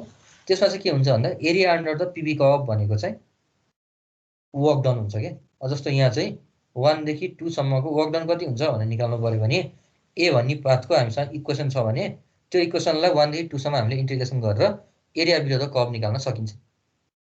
हो यो वर्क यति वर्क डन एबाट जाँदाखेरि अलिक कम भएको छ वर्क डन, सीबाट जाँदा सबैभन्दा बढी भएको छ, फरक पऱ्यो नि त। अनि यति बिचको भाग आउने हो। यो कारणले गर्दाखेरि यसको साइक्लिक इन्टिग्रल चाहिँ नन जिरो हुँदो रहेछ। अब यसमा चाहिँ all thermodynamics property such as pressure, temperature, भोल्युमहरू चाहिँ स्टेट फङ्सन हुन्छ। पाथ फङ्सन चाहिँ हिट र वर्क हुन्छ। जस्तो कि अब यसमा टेम्परेचर भोल्युम चाहिँ यहाँबाट 1 देखि 2 मा जाँदाखेरि यहाँको 2 को टेम्परेचर प्रेसरहरू फिक्स हुन्छ। जुन बाटो गयो भने टेम्परेचर प्रेसरहरू चाहिँ सेम नै हुँदो रहेछ। तर हिट र वर्क चाहिँ यो पाथ अनुसार चाहिँ फरक पर्दो रहेछ। अब त्यसपछि थर्मोडाइनामिक्स इक्विलिब्रियम। अब जुन हामीले 3टा ईको बारेमा पढ्छौँ भनेर भनेको थियो नि, एउटा इनर्जी, यो त कन्टिन्यू नै भइरहन्छ। थर्मोडाइनामिक इक्विलिब्रियम, अब यो थर्मोडाइनामिक इक्विलिब्रियम भनेर चाहिँ यो खास 0th ल हो। अब यसमा a system is said to be in thermodynamic equilibrium if there is no change in any property of system when it is isolated from its surrounding। भनेको यदि एउटा सिस्टमलाई हामीले सराउन्डिङबाट निकालेर आइसोलेट गरियो र त्यसको कुनै पनि थर्मोडाइनामिक प्रपर्टी चेन्ज भएन भने त्यस्तोलाई चाहिँ हामीले के भन्छौँ, बल्ल त्यो सिस्टम चाहिँ थर्मोडाइनामिक इक्विलिब्रियममा रहेछ भनेर बुझिन्छ। यहाँ अर्कोले अझै बुझिन्छ, a system is said to be in thermodynamic equilibrium if all the intensive property have same value throughout the system। भनेको त्यो सिस्टमभरिमा इन्टेन्सिभ प्रपर्टी हुन्छ नि त, त्यो सबै ठाउँहरूमा चाहिँ इन्टेन्सिभ प्रपर्टी सेम नै छ भने त्यस्तो केसमा चाहिँ थर्मोडाइनामिक इक्विलिब्रियम हुन्छ। र यो थर्मोडाइनामिक इक्विलिब्रियम हुनको लागि जहिले पनि 3टा इक्विलिब्रियम चाहिँ कम्पलसरी हुनुपर्ने हुन्छ। त्यो भनेको एउटा थर्मल इक्विलिब्रियम, मेकानिकल इक्विलिब्रियम र केमिकल इक्विलिब्रियम। यी 3टा इक्विलिब्रियम भएको खण्डमा मात्रै थर्मोडाइनामिक इक्विलिब्रियममा छ भनेर बुझिन्छ। जस्तो कि पहिलो चाहिँ थर्मल इक्विलिब्रियम, नामैले थर्मल भनेर भनेको छ भनेको हिट चाहिँ कतै पनि फरक हुनु भएन, भनेको टेम्परेचर डिफ्रेन्स हुनु भएन, सिस्टमभित्र टेम्परेचर डिफ्रेन्समा हुनु भएन। त्यस कारणले सबैतिर हामीले नाप्दाखेरि सिस्टमभित्रको टेम्परेचर सेम हुनु पर्यो। अब अर्को मेकानिकल इक्विलिब्रियममा हुनु पर्यो। अब मेकानिकल इक्विलिब्रियम भनेको सिस्टमको सबैतिरको प्रेसर छ नि, त्यो प्रेसर भनेको सेम हुनुपर्छ। र अर्को भनेको केमिकल इक्विलिब्रियममा हुनुपर्छ। त्यो केमिकल इक्विलिब्रियम भनेको चाहिँ त्यति बेलामा कहिले पनि केमिकल रियाक्सन चाहिँ भइरहेको हुनु भएन, केमिकल रियाक्सन चाहिँ हुनु भएन। हो त्यति भयो भने बल्ल यो के हुन्छ, थर्मोडाइनामिक इक्विलिब्रियममा हुन्छ। अब अर्को टर्मिनोलोजी छ थर्मोडाइनामिक प्रोसेस। अब यहाँ चाहिँ तिमीहरूलाई केही रिलेट भएको जस्तो कुनै ठाउँमा रिलेट भइरहेको छ, कुनै ठाउँमा रिलेट भइरहेको छैन जस्तो आएको छ होइन। यो टर्मिनोलोजी मात्रै पढिरहेको छौँ आज हामीले है। टर्मिनोलोजीमा यही अन्तर्गत रहेर तिमीहरूलाई क्वेसन आउँछ, 4 मार्क्सको क्वेसन चाहिँ यही टर्मिनोलोजी आउँछ अथवा चाहिँ डिफ्रेन्स बिट्विन आउँछ, त्यस्तै कुराहरू आइरहेको हुन्छ। कहिले कहिले 0th आउँछ, 0th हामीले पढ्न बाँकी नै छ। त्यो हुनाले यो टर्मिनोलोजीहरू चाहिँ के हुन्छ भन्दाखेरि हामीले जति पनि पछाडि पढ्छौँ नि, अब ठ्याक्कै यो भनेको मैले थर्मोडाइनामिक प्रोसेस, अब यो प्रोसेस 1 to 2 भनेर भन्यो भने हो त्यो प्रोसेस भनेको थर्मोडाइनामिक प्रोसेस हो भनेर बुझ्नुपर्ने हुन्छ क्या। जस्तो सिस्टमको प्रपर्टी भन्यो भने के बुझ्नु पर्यो, प्रेसर, टेम्परेचर, भोल्युम के छ हो त्यो बुझ्नु पर्यो। हो त्यही कुराको लागि चाहिँ हामीले अहिले टर्मिनोलोजीहरू पढ्दैछौँ, बेसिक कुराहरू हेर्दैछौँ है। अब हेरौँ थर्मोडाइनामिक प्रोसेस भनेको के हो। अब प्रोसेस भन्ने बित्तिकै चाहिँ यो भनेको एउटा लोकस अफ पाथ हो क्या। लोकस अफ पाथ एउटा सिस्टम चाहिँ एउटा पोइन्टदेखि अर्को पोइन्टमा जाने बेलामा अथवा एउटा स्टेटदेखि अर्को स्टेटमा जाने बेलामा जुन पाथ फलो गर्छ नि हो त्यसको लोकसलाई चाहिँ हामीले थर्मोडाइनामिक प्रोसेस भनेर भन्ने गर्छौँ। जस्तो तिमीहरू घरदेखि थापाथली जाँदै गर्दाखेरि जुन बाटो फलो गर्दै जान्छौ नि हो त्यो बाटोलाई चाहिँ प्रोसेस भनेर भन्नु पर्यो। र यसमा चाहिँ एउटा सिस्टम एउटा स्टेटदेखि अर्को स्टेटमा जाँदै गर्दाखेरि अब त्यहाँ चाहिँ इक्विलिब्रियम स्टेट भनेर भनेको छ। अब यो चाहिँ मैले अहिले स्टेट मात्र भनिरहेको छु, इक्विलिब्रियम स्टेट नै हो किनकि मैले इक्विलिब्रियम अघि पढाइसकेँ नि त। ल एउटा इक्विलिब्रियम स्टेटदेखि अर्को इक्विलिब्रियम स्टेटसम्म जाँदै गर्दाखेरि जुन पाथ फलो गर्छ त्यसलाई चाहिँ हामीले थर्मोडाइनामिक प्रोसेस भनेर भन्छौँ। अब यहाँ चाहिँ thermodynamic process can also define in the locus of a state through which the system passes while undergoing changes from one equilibrium state to another. एउटा इक्विलिब्रियम स्टेटदेखि अर्को इक्विलिब्रियम स्टेटमा जाँदाखेरि जुन पाथ फलो गरेको छ हो त्यसैको लोकसलाई चाहिँ हामीले थर्मोडाइनामिक प्रोसेस भन्छौँ। अब जस्तो कि यो चाहिँ प्लट गरे हो क्या ग्राफमा, जस्तो हामीसँग डिफ्रेन्ट पोइन्टहरू छ, कोअर्डिनेटहरू छ हो त्यो कोअर्डिनेटहरू भनेको स्टेट हो, एउटादेखि अर्को इक्विलिब्रियम स्टेट हो त्यो एउटा इक्विलिब्रियम स्टेटदेखि अर्को इक्विलिब्रियम स्टेट भनेको कोअर्डिनेटदेखि अर्को कोअर्डिनेट जाँदाखेरि हामीले जुन त्यो पोइन्टहरूलाई चाहिँ जस्तो लाइनले जोड्छौँ नि हो त्यो चाहिँ लोकस भयो। हो त्यो लोकसलाई चाहिँ हामीले प्रोसेस भनेर भन्ने गर्छौँ। जस्तो लाइन तान्छौँ त्यो चाहिँ हाम्रो प्रोसेस भयो क्या। त्यो चाहिँ जनरली थर्मोडाइनामिक्समा चाहिँ हामीले प्रपर्टी डायग्रामले प्रोसेसलाई देखाउँछौँ। अब प्रपर्टी डायग्राम भनेको सिम्पली एउटा ग्राफ हो। ग्राफमा चाहिँ हामीलाई स्टेट 1 देखि स्टेट 2 मा जाँदाखेरि कस्तो खालको ग्राफ जान्छ, जस्तो कि हामीसँग डिफ्रेन्ट खालको प्लस 2 मा तिमीहरूले डिफ्रेन्ट खालको इक्वेसन पढ्यौ नि, जस्तो equation of line, equation of circle, parabola, hyperbola भनेर तिनीहरूको इक्वेसनहरू फरक हुन्थ्यो है। अनि त्यो कारणले गर्दा जस्तो हाइपरबोला भन्यो भने तिमीहरूले के गर्थ्यौ, हाइपरबोला बनाउँथ्यौ। प्याराबोला भन्यो भने चाहिँ अब प्याराबोलाको सेन्टर लिन्थ्यो, त्यसरी नै अब कोअर्डिनेटहरू भएर तिमीले बनाउँथ्यौ। सर्कल भयो भने रेडियस र सेन्टर भएर पुग्थ्यो, सर्कल घुमाइदिन्थ्यो तिमीहरूले। स्ट्रेट लाइन भयो भने स्केलले तान्थ्यो। हो यसरी चाहिँ हामीलाई कुन चाहिँ प्रोसेस भन्छ त्यो अनुसार चाहिँ हामीले पिभी टिभी पिएच पिटी डायग्रामहरूमा चाहिँ हामीले त्यसरी नै लाइनहरू प्लट गर्नुपर्ने हुन्छ। हो त्यो चाहिँ प्रपर्टी डायग्राम र त्यसरी प्लट गर्ने त्यसलाई ग्राफलाई चाहिँ हामीले प्रपर्टी डायग्राम, त्यो डायग्रामलाई हामीले प्रपर्टी डायग्राम भनेर भन्ने गर्छौँ। जस्तो कि हामीसँग छ एउटा constant volume isochoric heating process अथवा कन्स्ट्यान्ट भोल्युम हिटिङ प्रोसेस भनेको भोल्युमलाई कन्स्ट्यान्ट राखेर हिटिङ गर्दाखेरि कस्तो खालको प्रपर्टी डायग्राम आउँछ, कस्तो खालको प्रोसेस आउँछ, यो कस्तो खालको लाइनहरू ग्राफहरू आउँछ भनेर चाहिँ हामीले टिभी र पिटीमा बनाउनु पर्ने हुन्छ। Temperature versus volume, pressure versus temperature, अर्को प्रेसर भर्सेस भोल्युम। जस्तो कि अब यो भनेको कन्स्ट्यान्ट भोल्युम हिटिङ प्रोसेस भनेको भोल्युमलाई कन्स्ट्यान्ट गरेर हिट गर्ने हो। भनेको हामीसँग एउटा इन्क्लोज्ड सिलिन्डर छ, ग्यास सिलिन्डर छ। यो चाहिँ एक्सपान्सन हुन सक्दैन, यसलाई चाहिँ हामीले बाहिरबाट हिटलाई एड गरियो भने अब के हुन्छ, ग्यासको भित्रको सिस्टमको टेम्परेचर त बढ्ने भयो नि त। हामीले हिट सप्लाई गर्छौँ भने टेम्परेचर बढ्ने भयो, टेम्परेचर बढेपछि भोल्युम पनि त बढ्ने भयो, भोल्युम बढ्ने भयो। तर के छ, यो त के हो, बाहिरपट्टिको यो एक्सपान्सन हुन नसक्ने यो एउटा बक्स हो, रिजिड भेसल हो। त्यस कारणले गर्दा यो एक्सपान्सन हुन सक्दैन भनेपछि अब भोल्युम त इन्क्रिज भएन। तर भोल्युम इन्क्रिज हुन खोज्ने, भोल्युम इन्क्रिज हुन नपाउने भने त के भयो, सिस्टमको प्रेसर बढ्यो। त्यस कारणले टेम्परेचर पनि बढ्दो रहेछ, प्रेसर पनि बढ्दो रहेछ। अब यही कुरा चाहिँ हामीले पी र भीमा आएर हेऱ्यो भने भोल्युम कन्स्ट्यान्ट राख्दाखेरि प्रेसर बढेको छ। त्यस कारणले सुरुमा चाहिँ यहाँ थियो भने 1 भन्ने स्टेटमा थियो भने कन्स्ट्यान्ट भोल्युम राखेर प्रेसर बढ्दो रहेछ, माथि बढ्दै बढ्दै बढ्दै जाँदा जति हिट गर्यो प्रेसर बढ्दै बढ्दै गएर 2 भन्ने स्टेटमा जाँदो रहेछ। भनेपछि यसरी तिमीहरूलाई कन्स्ट्यान्ट भोल्युम हिटिङ प्रोसेस भनेर आयो भने पिभी र पिभी डायग्राम चाहिँ यस्तो बनाउनु पर्दो रहेछ। अब यो पिभी डायग्राम भनेको, यो प्रपर्टी डायग्राम भनेको धेरै इम्पोर्टेन्ट है थर्मोडाइनामिक्समा। यो चाहिँ तिमीहरूले बुझेरै जानु पर्यो, गराउन सक्ने हुनु पर्यो। नेक्स्ट टाइम तिमीहरूलाई सिधै के हुन्छ भन्दाखेरि क्लोज रिजिड भेसलमा चाहिँ हामीले हिटिङ गरियो भनेर भन्यो भने यो हो कन्स्ट्यान्ट भोल्युम हिटिङ प्रोसेस हो भनेर याद हुने, र पिभी डायग्राम यस्तो आउँछ भनेर चाहिँ आफै बनाउन सक्ने हुनु पर्यो। अब त्यसमा चाहिँ अहिलेको लागि बेसिक कुरा भनेको भोल्युम कन्स्ट्यान्ट छ भने अब भोल्युम त बढ्न पाउने भएन, हामीले हिट एड गर्यो, हिट एड गर्दा टेम्परेचर बढ्ने भयो। टेम्परेचर बढिसकेपछि ग्यासको मोलिकुलर जुन मोलिकुलर हुन्छ नि त त्यसको पनि भोल्युम इन्क्रिज हुन खोज्ने भयो, अथवा चाहिँ तिनीहरू दुईटा मोलिकुल बिचको इन्टर मोलिकुलर रिपल्सन हुन्छ नि, हो त्यो रिपल्सन इनर्जी चाहिँ बढ्ने भयो। अलिक टाढा ठेल्न खोज्ने हो नि, एक्लै अर्कोलाई टाढा ठेल्न खोज्ने भयो। तर जति ठेल्न खोजे नि बाहिर जान त पाउँदैन, टाढा जान त पाउँदैन। किन भन्दा यो भेसल त के छ, रिजिड भेसल छ नि त, यो एक्सपान्सन हुन सक्दो रहेनछ। त्यस कारणले गर्दा के हुने भयो, एउटादेखि अर्कोले मजाले पेलिरहेछ भने त्यहाँभित्रको सिस्टमको प्रेसर बढी छ। जस्तो तिमीहरू चाहिँ क्लासभित्र एकैचोटि त्यो गल्लीमा निक्लिँदै गर्दाखेरि बाहिरबाट ढोका लगायो, क्लास पनि ढोका लगायो भने गल्लीमा चाहिँ अब कचाककुचुक भएर बस्नु पऱ्यो नि त।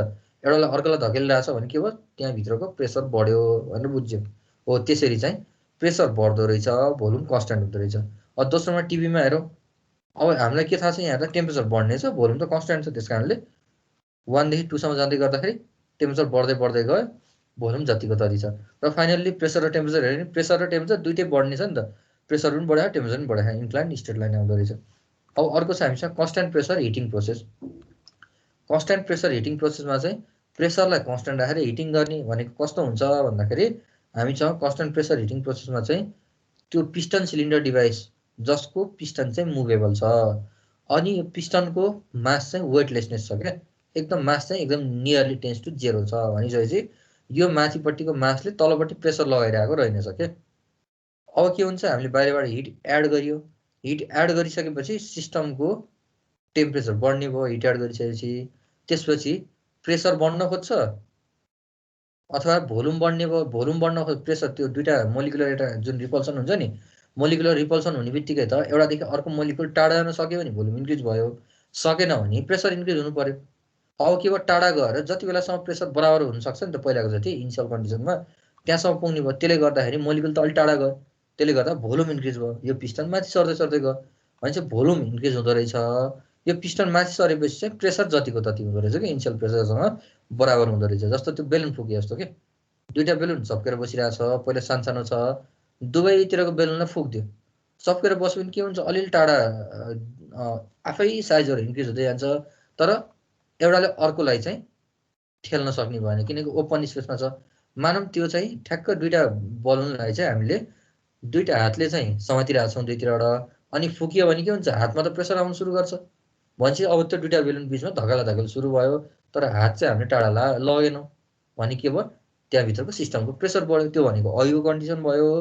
अब अहिलेको कन्डिसनमा चाहिँ के भयो, बलुन फुक्यो, बाहिरबाट समात्नको लागि होल्ड गर्नको लागि हातहरू केही पनि छैन भनेपछि भोल्युम इन्क्रिज भयो, प्रेसर त जतिको तति भयो भनेपछि यहाँ पनि के हुँदो रहेछ, यो माथिपट्टिको पिस्टन चाहिँ माथि माथि सर्दो रहेछ क्या आफै, भोल्युम इन्क्रिज हुँदै जाँदो रहेछ, प्रेसर चाहिँ जतिको तति हुँदो रहेछ। हो यस्तो केसमा चाहिँ पिभी हेऱ्यो नि प्रेसर कन्सटेन्ट, भोल्युम बढ्दै बढ्दै गयो। टिभीमा हेऱ्यो भने टेम्परेचर पनि बढेको छ, भोल्युम पनि बढेको छ, इन्क्लाइन स्ट्रेट लाइन आयो, प्रेसर र टेम्परेचरमा चाहिँ प्रेसर कन्सटेन्ट रहेर टेम्परेचर बढ्दो रहेछ। अब यस्तो कन्डिसनमा मैले एउटा ग्राफ बनाएको छु। यो चाहिँ के हो भन्दाखेरि फ्री बडी डायग्राम भनेर भन्छ। यो चाहिँ तिमीले बनाएर राखेर यति भाग छ नि, यो सबैले टिपेर राख त।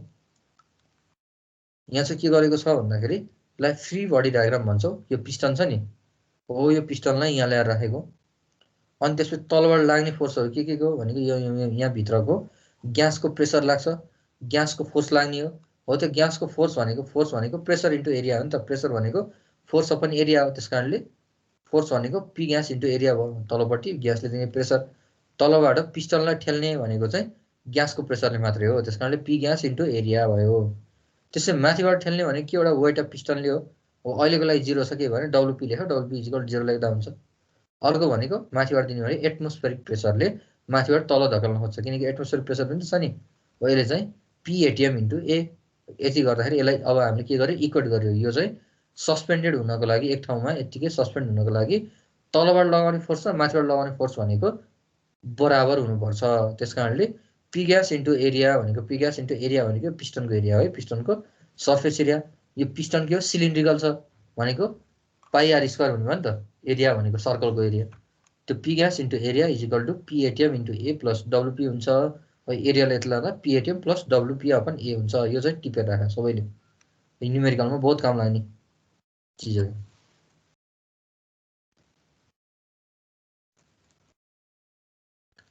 टिप भयो त्यो।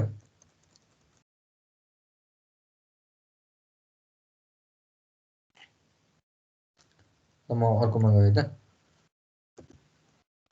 अर्को छ कन्स्ट्यान्ट टेम्परेचर हिटिङ प्रोसेस भनेको आइसोथर्मल हिटिङ। अब एक्ज्याक्टली आइसोथर्मल प्रोसेस चाहिँ हुन गाह्रो छ हिटिङ गर्दाखेरि। किन भन्दाखेरि हामीले कुनै चिजमा हिटलाई एड गरियो भने त्यसको टेम्परेचर बढ्नुपर्छ नि त। कि त हामीले यति एड गर्नु पर्यो कि एक टेम्परेचर डिग्री चाहिँ नबढ्ने तरिकाले एड गर्न सक्नु पर्यो। त्यो भनेको एकदम इन्फाइनाइट सिङ्गल हिट हामीले एड गरियो भने मात्रै हुने हो। तर अब हामीले अहिले चाहिँ हामीले त्यसरी उ गर्दैनौँ, हामीले म्याक्रोस्कोपिक भ्यू पोइन्टमा जान्छौँ। अब के हुन्छ भन्दा यसमा एउटा सोर्सबाट हिट एड गर्छौँ भने अब यो सिस्टमभित्र चाहिँ दुईवटा बलुनमा छ नि, हामीले हिट एड गरियो भने अब के हुने हो, बलुनको भोल्युम इन्क्रिज हुने भयो। अब भोल्युम इन्क्रिज हुँदाखेरि यो त मुभ गर्न सक्ने छ नि त, पिस्टन मुभ गर्न सक्ने भनेको बलुन जस्तो एक्सपान्सन हुन सक्ने भयो। बलुन एक्सपान्सन भएपछि त प्रेसर त एउटा दुईवटा त टाढा गयो, प्रेसर त डिक्रिज भयो। त्यस कारणले आइसोथर्मल हिटिङ प्रोसेसमा के हुँदो रहेछ, भोल्युम बढ्दो रहेछ, प्रेसर डिक्रिज हुँदो रहेछ क्या आइसोथर्मल हिटिङ प्रोसेसमा। त्यही भएर यस्तो खालको कर्भ आउँछ 1 देखि 2 सम्म। अब यो कर्भ चाहिँ सर स्ट्रेट लाइन आउनुपर्ने हो नि भन्ने कुरा हुन्छ। यो ट्रेन्ड लाइन हो।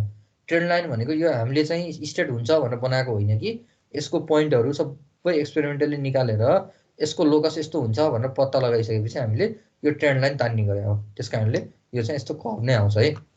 त्यसपछि टिभी डायग्राममा चाहिँ टेम्परेचर कन्स्टेन्ट भएर भोल्युम इन्क्रिज हुने भयो, प्रेसर र टेम्परेचरमा चाहिँ टेम्परेचर कन्स्टेन्ट भएर प्रेसर डिक्रिज हुनु पर्यो। त्यो भयो 1 देखि 2 तलपट्टि आउने भयो। अब यो चाहिँ डायग्राम तिमीहरूले बनाउन सक्नुपर्ने हुन्छ। अहिलेको लागि यति तिनवटा भयो। कसरी कन्स्टेन्ट बनाउने रे सर?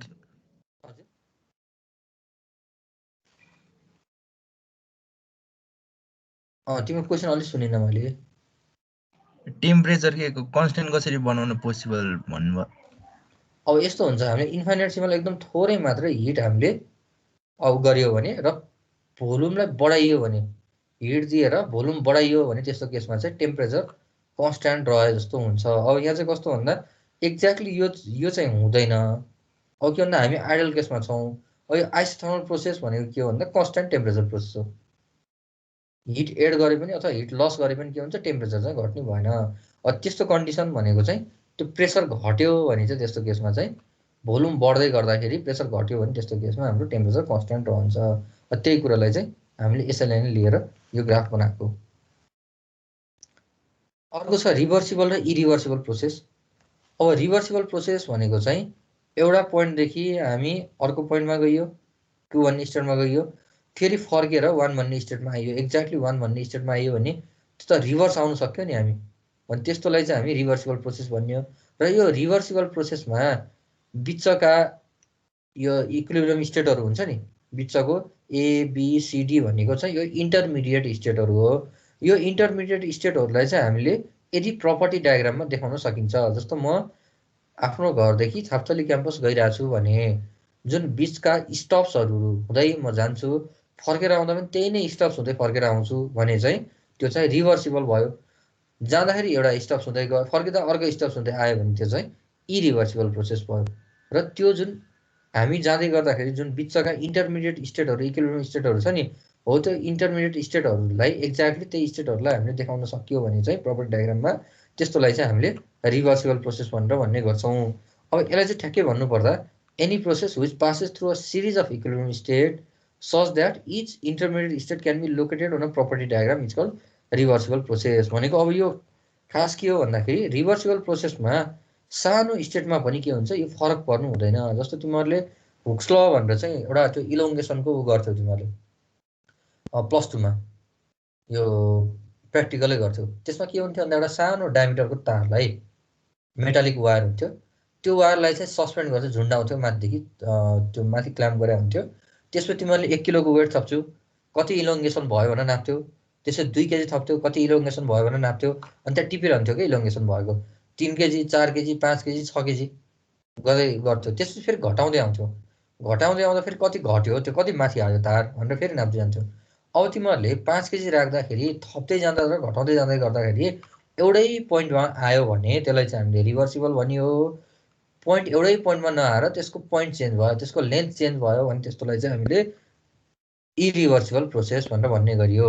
अब त्यो जनरली रिभर्सिबल प्रोसेस भनेको तिम्रो त्यो वायरको केसमा कति बेला रिभर्सिबल हुन्थ्यो त भन्दा जबसम्म त्यो चाहिँ हुक्स ल फलो गर्थ्यो। त्यो भनेको सर्टन एउटा इलास्टिक पोइन्टसम्म पुग्थ्यो, त्यो पोइन्टभन्दा पछाडि पुग्यो भने के हुन्थ्यो, इलोङ्गेसन हुन्थ्यो, त्यसपछि प्लास्टिक रिजनमा पुग्थ्यो, त्यसपछि तानिएपछि फर्किन्नथ्यो।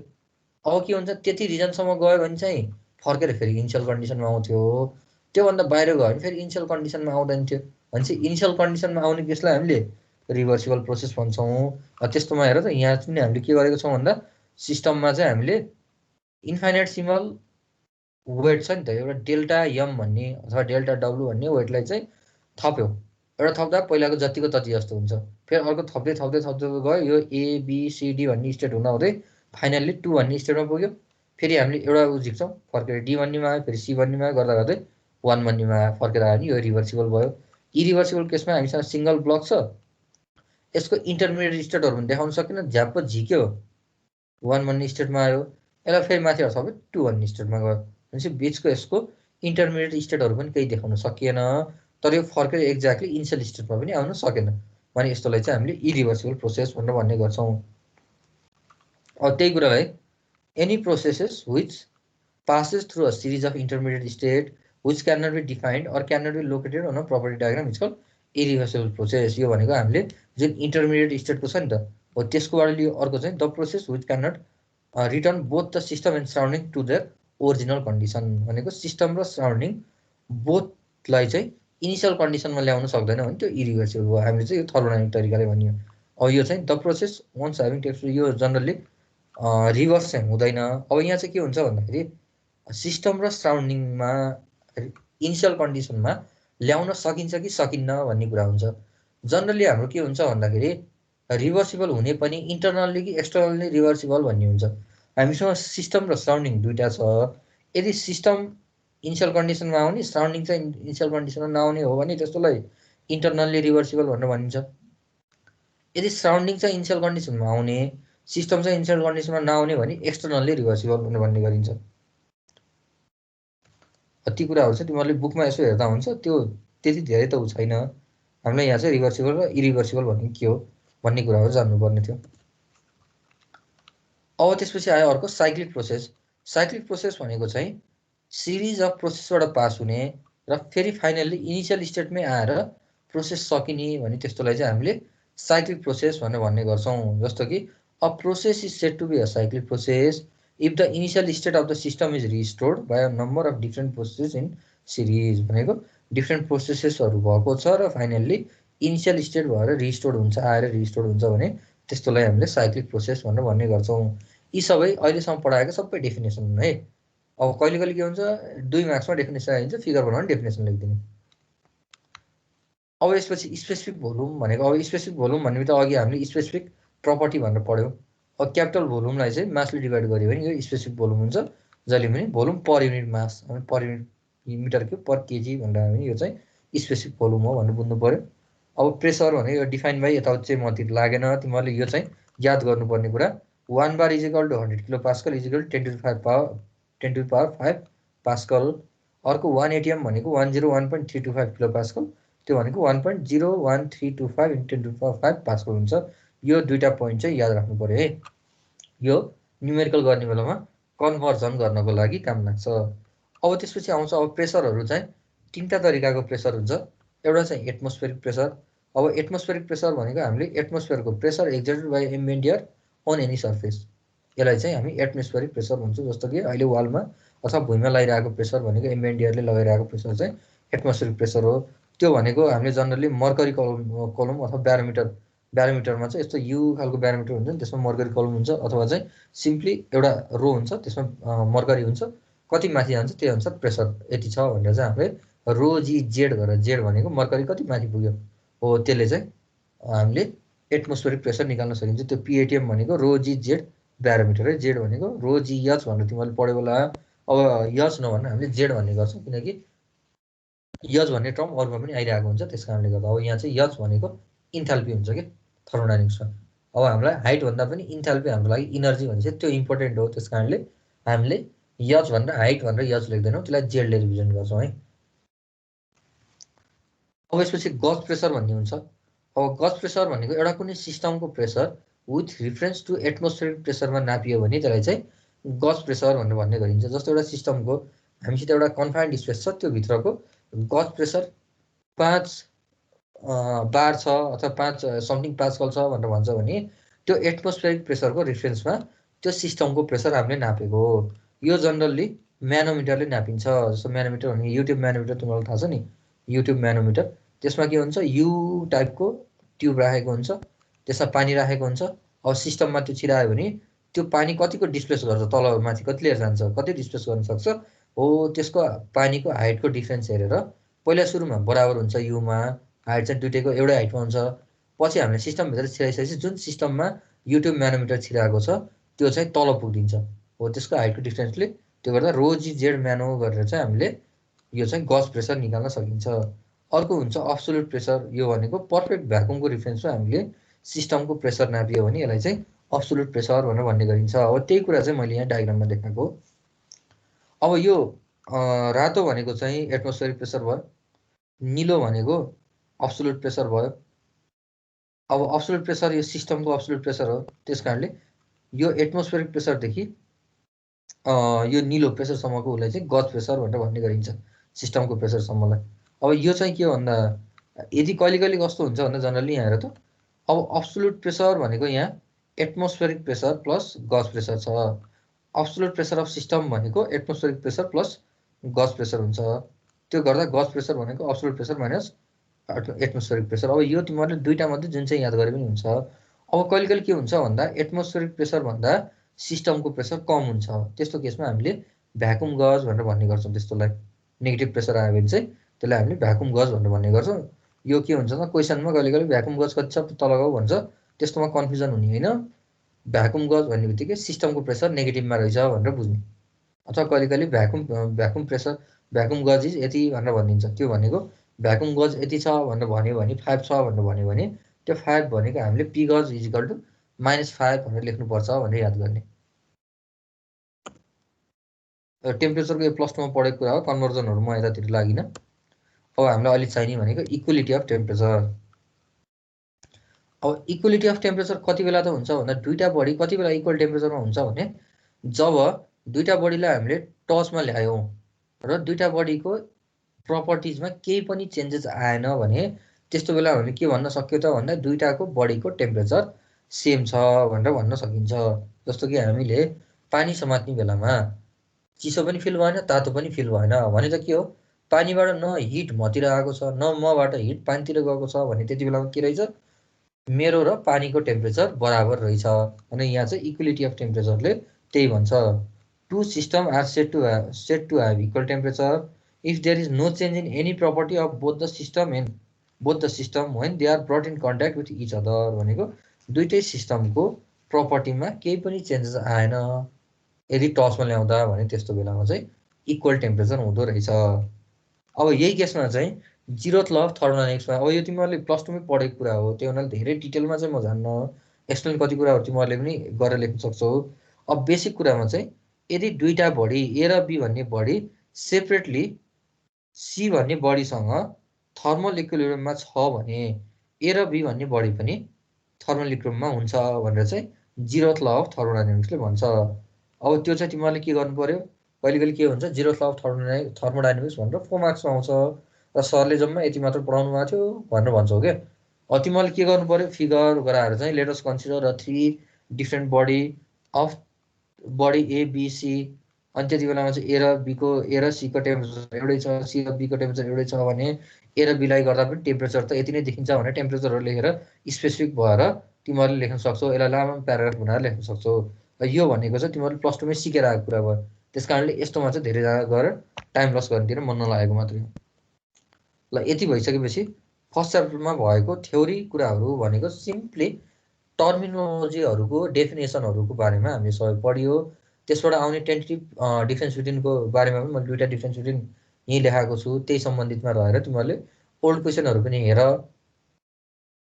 अनि यसमा चाहिँ के क्वेसनहरू आएको छ, केही कन्फ्युजन नयाँ खालको छ जानेनौ भने चाहिँ तिमीहरूले सोद्धा हुन्छ अर्को क्लासमा। अब हामीले 1-2टा न्युमेरिकल गरौँ अनि त्यसपछि आजलाई सकाउँला है त। ल हेर त मैले पर्खै एकैछिन म यहाँ जोड्छु, पेन्सिल जोड्छु।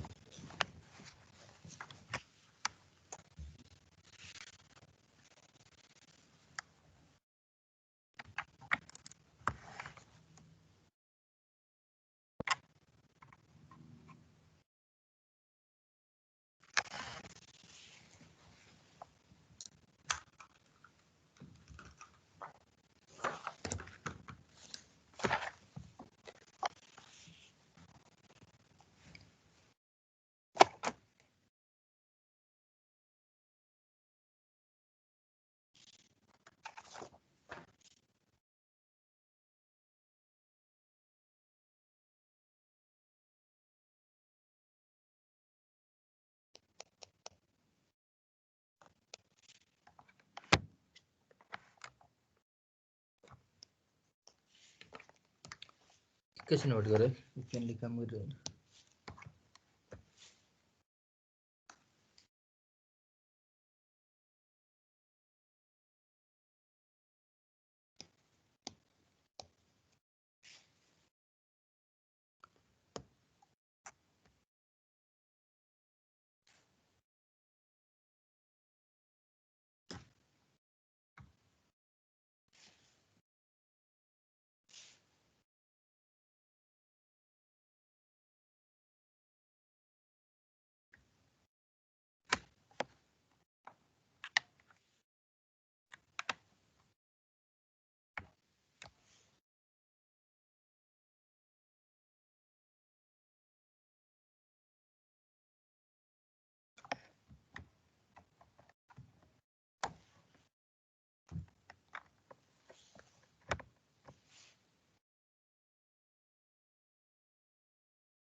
ल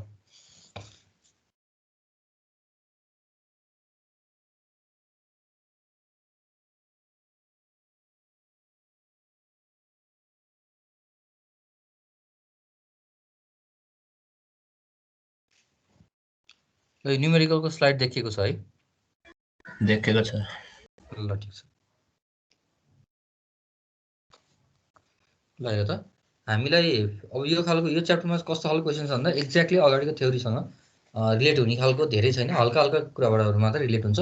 केही कुराहरू हामीले बेसिक कुराहरू थाहा हुनुपर्छ, यसमा बेसिक कुराहरू मात्रै छ र अगाडिकोसँग रिलेट हुने समथिङ सानो पार्टहरू मात्रै हुन्छ। अब यसमा के भनेको छ भन्दा a container having 2 compartment contains steam as shown in figure, तल फिगरमा भएको दुईटा ए र बी भन्ने कम्पार्टमेन्टले स्टिम छ यसमा। The specific volume of steam in compartment B is 5 metre cube per KG. A को चाहिँ 5 मिटर क्युब पर केजी, यो चाहिँ स्पेसिफिक भोल्युम भनेपछि स्पेसिफिक भोल्युम अफ ए हो नि त, यो small V of A. B हो sir, B. A sorry B को रहेछ है।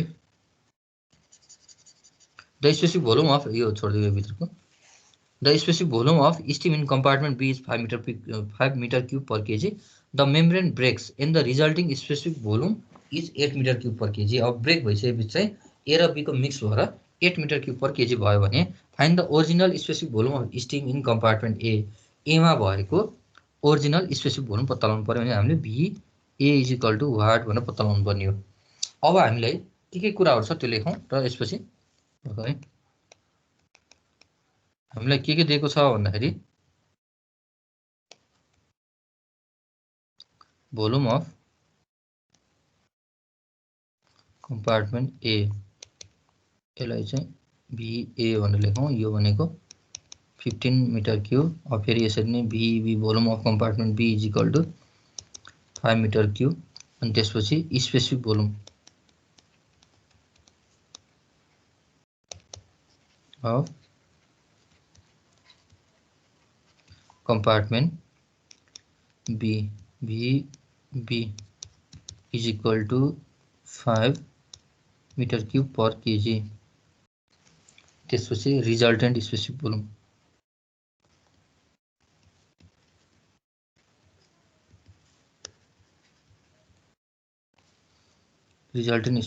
स्मल बी आर भनेर लेखौँ। यसलाई चाहिँ 8 मिटर क्युब पर केजी भनेर दिएको छ। अब यसको लागि अब हामीलाई के थाहा छ भन्दाखेरि स्पेसिफिक भोल्युम भनेको चाहिँ यो हामीले पढाएको थियौँ नि, स्पेसिफिक भोल्युम भनेको क्यापिटल भी अपन मास हो नि त। मासले डिभाइड गर्यो भने भोल्युमलाई स्पेसिफिक भोल्युममा चेन्ज हुन्छ। अब हामीले निकाल्नु पर्ने हामीलाई के चिज छ भन्दाखेरि रिजल्टेन्ट स्पेसिफिक भोल्युम छ। त्यसपछि अब टोटल भोल्युम छ भने हामीले यहाँभित्र भएको कम्पार्टमेन्टभित्र भएको मास निकाल्न सक्छौँ। अब टोटल भोल्युम भनेको हामीलाई VA पनि छ VB पनि छ नि त, त्यस कारणले टोटल भोल्युम निकाल्न सकिँदो रहेछ। अब के थाहा भयो भन्दाखेरि नाउ भी स्पेसिफिक VT भनेको चाहिँ अथवा यो रिजल्टेन्ट टोटल स्पेसिफिक भोल्युम अथवा रिजल्टेन्ट स्पेसिफिक भोल्युम भनेको चाहिँ भी टोटल अपन मास हो। भनेपछि जे चिज कन्स्ट्यान्ट छ नि हो त्यसको सहयोग लिनुपर्ने हुन्छ। त्यस कारणले पहिला कन्स्ट्यान्ट छ कि छैन भनेर हेर्ने, छैन भने कन्स्ट्यान्ट निकाल्ने। जे चिज कन्स्ट्यान्ट हो भनेपछि यहाँ हामीलाई मास चाहिएको छ, त्यो भनेको टोटल मास निकाल्नतिर लाग्ने। अब यहाँबाट यम टोटल भनेको रेजिस्टेन्स के अरे resultant specific volume upon total specific volume, त्यो भनेको हामीसँग रिजल्टेन्ट 8 छ।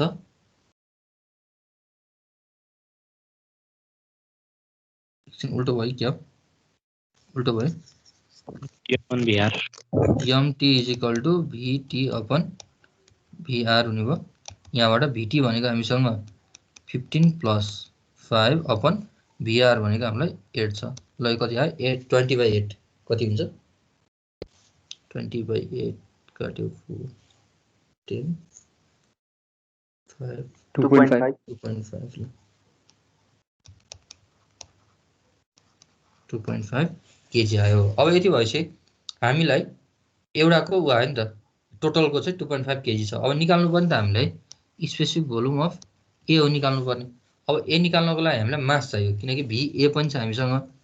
अब यहाँको चाहिँ मास अफ ए आयो भने हामीलाई भी अफ ए पनि आउँछ। अब त्यो निकाल्नको लागि चाहिँ हामीसँग अर्को अप्सन भनेको चाहिँ बी को हामीसँग दुईटै चिज छ नि त, स्पेसिफिक भोल्युम पनि छ अर्को टोटल भोल्युम पनि छ। त्यस कारणले mass of B is equal to यहाँबाट volume of B upon specific volume of B. यहाँबाट मास अफ बी भनेको सरी भिबी भनेको 5 छ, स्पेसिफिक भोल्युम अफ बी भनेको चाहिँ 5 नै छ भनेपछि यो भनेको 1 केजी भयो। Therefore M T is equal to MB plus MA, यो भनेको अब MA is equal to MT minus MB, यहाँबाट 2.5 माइनस 1 भनेको 1.5 केजी आयो। ल अब 1.5 केजी आइसकेपछि अब हामीलाई चाहिएको त भिए हो, स्मल भिए हो, स्पेसिफिक भोल्युम अफ ए।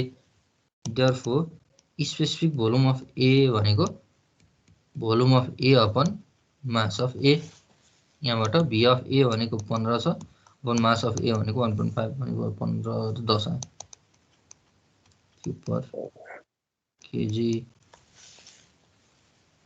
बुझ्यो है? यसमा कसैलाई के कन्फ्युजन छ? छैन सर। यो सिम्पल छ। ल सबैले सारिसकेका छौ है? ल सारो एउटा क्वेसन अझै, एउटा दुईटा क्वेसन अझै भइन्छ जस्तो लाग्छ, छोटो छोटो यस्तै क्वेसन छ। 1 को त्यस्तो गाह्रो क्वेसन भन्ने नै छैन। 1 र 2 मा एकदम सिम्पल टाइप क्वेसन छ। 1 मा प्रेसर निकाल्न सिकाएको छ, यस्तै भोल्युम निकाल्न सिकाएको छ। 2 मा गइसकेपछि प्रेसर छ भोल्युम छ भनेपछि अब वर्क डन निकाल्न सिकाउने भयो।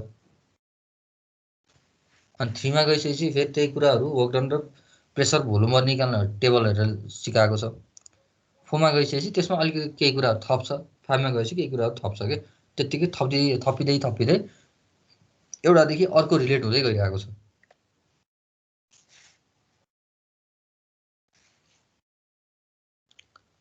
ल भ्यायो होला। ल यो क्वेसन चाहिँ तिमीहरूको लागि भयो। ल ट्राई गर।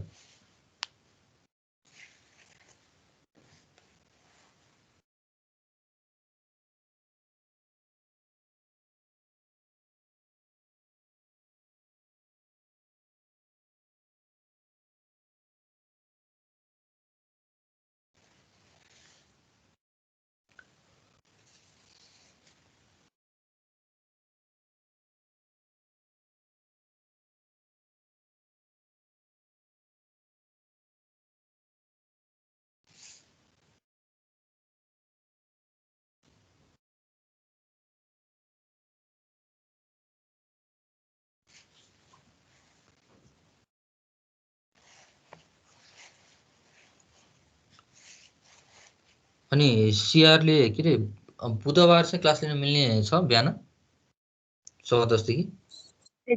एकचोटि रुटिन हेर्नुपर्छ सर। त्यो दिन खाली थियो होइन? अब कसैले नयाँ थपेको भए चाहिँ होला। अघिल्लो हप्ता मैले लिएको थिएँ, योभन्दा अघि। हुन्छ हुन्छ सर। ल हुन्छ। त्यही बुधबार चाहिँ 10:15 देखि 11:55 सम्मको राख्छु है त। सर खाली नै छ सर। ल ठिक छ। अनि तिमीहरूको एकजनाको मेसेज आएको थियो मलाई कोभिड लाग्यो भनेर, अरू कसैलाई त्यस्तो केही? सामान्य कमन कोल्ड छ, त्यस्तो कोभिड चाहिँ लागेको छैन सर। ए ठिकै छ, त्यो प्रेसर लिएर पढ्नु परेन। अब तिमीहरूले यहाँ रेकर्डिङहरू पनि आफै गरिरहेको होला हो होइन? रेकर्डिङलाई ओपन नै छोडिदिरहेको छु मैले। उनीहरूलाई पास गर्नु होइन, उनीहरूलाई पढ्ने तरिका यो हो भनेर भनिदिनु। एटेन्डेन्सको कुरामा चाहिँ सकेसम्म अब तिमीहरू क्लासमै बसेर पढ्छौ भने चाहिँ अलिक सजिलो हुन्छ, डिस्कसन गर्न मिल्छ। अब होइन भिडियो नै हेरेर पढ्छु भन्ने छ भने पनि त्यो रोक्न सकिन्न। एटेन्डेन्सको कुरामा अब कतिलाई नेटको प्रब्लम होला, त्यो चाहिँ मैले त्यति धेरै मतलब गर्दिनँ एटेन्डेन्सको। अब एटेन्डेन्सको मतलब गर्नुहुन्न सरले भन्नेमा चाहिँ क्लासै नआउने भन्ने चाहिँ होइन। सक्ने मान्छे, मिल्ने मान्छे चाहिँ क्लासमा आएर बस्ने, क्लासमा गरियो यसरी सुनेर बसियो भने चाहिँ सिकिन्छ। नभए इक्जामको टाइममा चाहिँ भिडियो सुनेर चाहिँ जान्दैन कि, भिडियो सुन्नलाई मात्रै टाइम जान्छ नि त।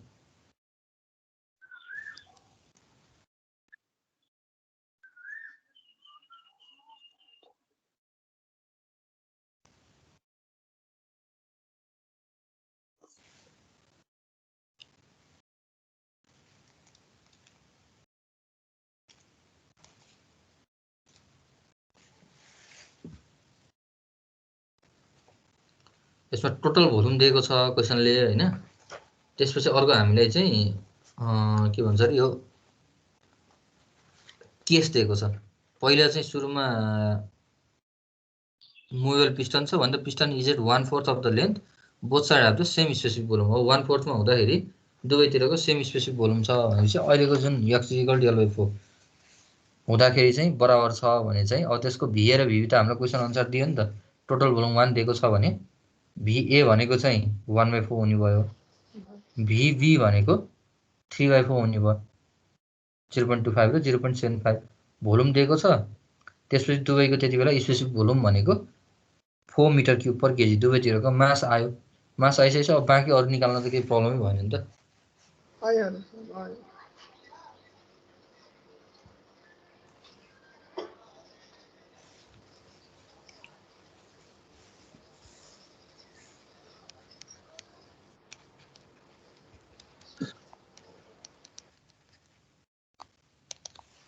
सर फेरि भनिदिनु न अलिकति नेट डिस्टर्ब भइरहेको थियो तिमीलाई क्वेसनले टोटल भोल्युम दिएको छ र त्यसले के भनेको छ भन्दा अहिले जुन कन्डिसनमा पिस्टन छ भनेको x = L/4 भएको बेलामा दुवैतिरको सेम स्पेसिफिक भोल्युम छ भने दुवैतिरको भोल्युम स्पेसिफिक भोल्युम सेम छ भनेको 4 मिटर क्युब पर केजी छ अब भनेपछि अहिले यति बेलामा भोल्युम कति छ भनेर त क्वेसनले दिएको रहेछ नि त अब यो टोटल भोल्युम 1 छ भने यो सिलिन्डरको 1/4 लेन्थमा हुँदाखेरि त यता ए साइडको भिए भनेको 1/4 हुने भयो भिबी भनेको 3/4 हुने भयो अब दुईटैको भोल्युम छ हामीसँग दुईटैको स्पेसिफिक भोल्युम छ यो अहिलेको कन्डिसनको लागि अब यसलाई यो भोल्युमलाई स्पेसिफिक भोल्युमले डिभाइड गर्यो भने मास आउने भयो यम ए र यम बी दुवैतिर आउने भयो यम ए र यम बी आइसकेपछि अब त्यसपछि हामीलाई क्वेसनले determine the specific volume of both side when the piston is at the middle of the cylinder भनेको छ अब के सेकेन्डमा के भयो त यो सर आयो सर आन्सर यो बिचमा हुने भयो अब बिचमा पिस्टन हुँदाखेरि VA ड्यास भनेको छ 0.5 VB ड्यास भनेको 0.5 अब मास छँदैछ MA पनि छँदैछ निक्लिसकेको छ MB पनि निक्लिसकेको छ यो कन्स्ट्यान्ट हो नि त अगाडिबाट निकालिसकेको अब यति भइसकेपछि हामीले specific volume of VA dash निकाल्नु पर्यो यो बेलाको स्पेसिफिक भोल्युम निकाल्नको लागि capital VA dash upon MA और V ड्यास B यो चाहिँ capital B dash upon MB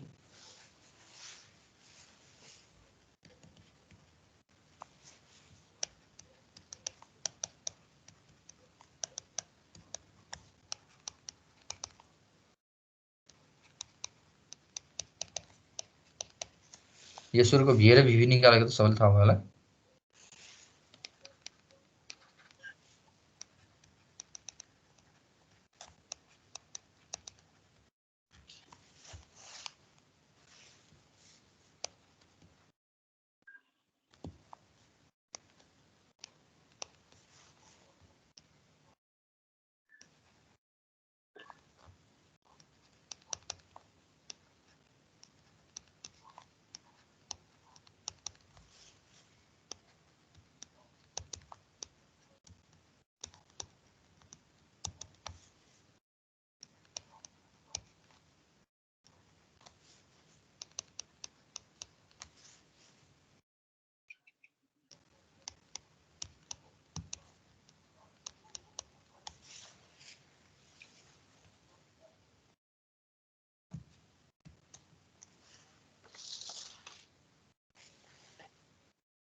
कसैलाई यसमा के कन्फ्युजन कसैको एन्सर निक्लेन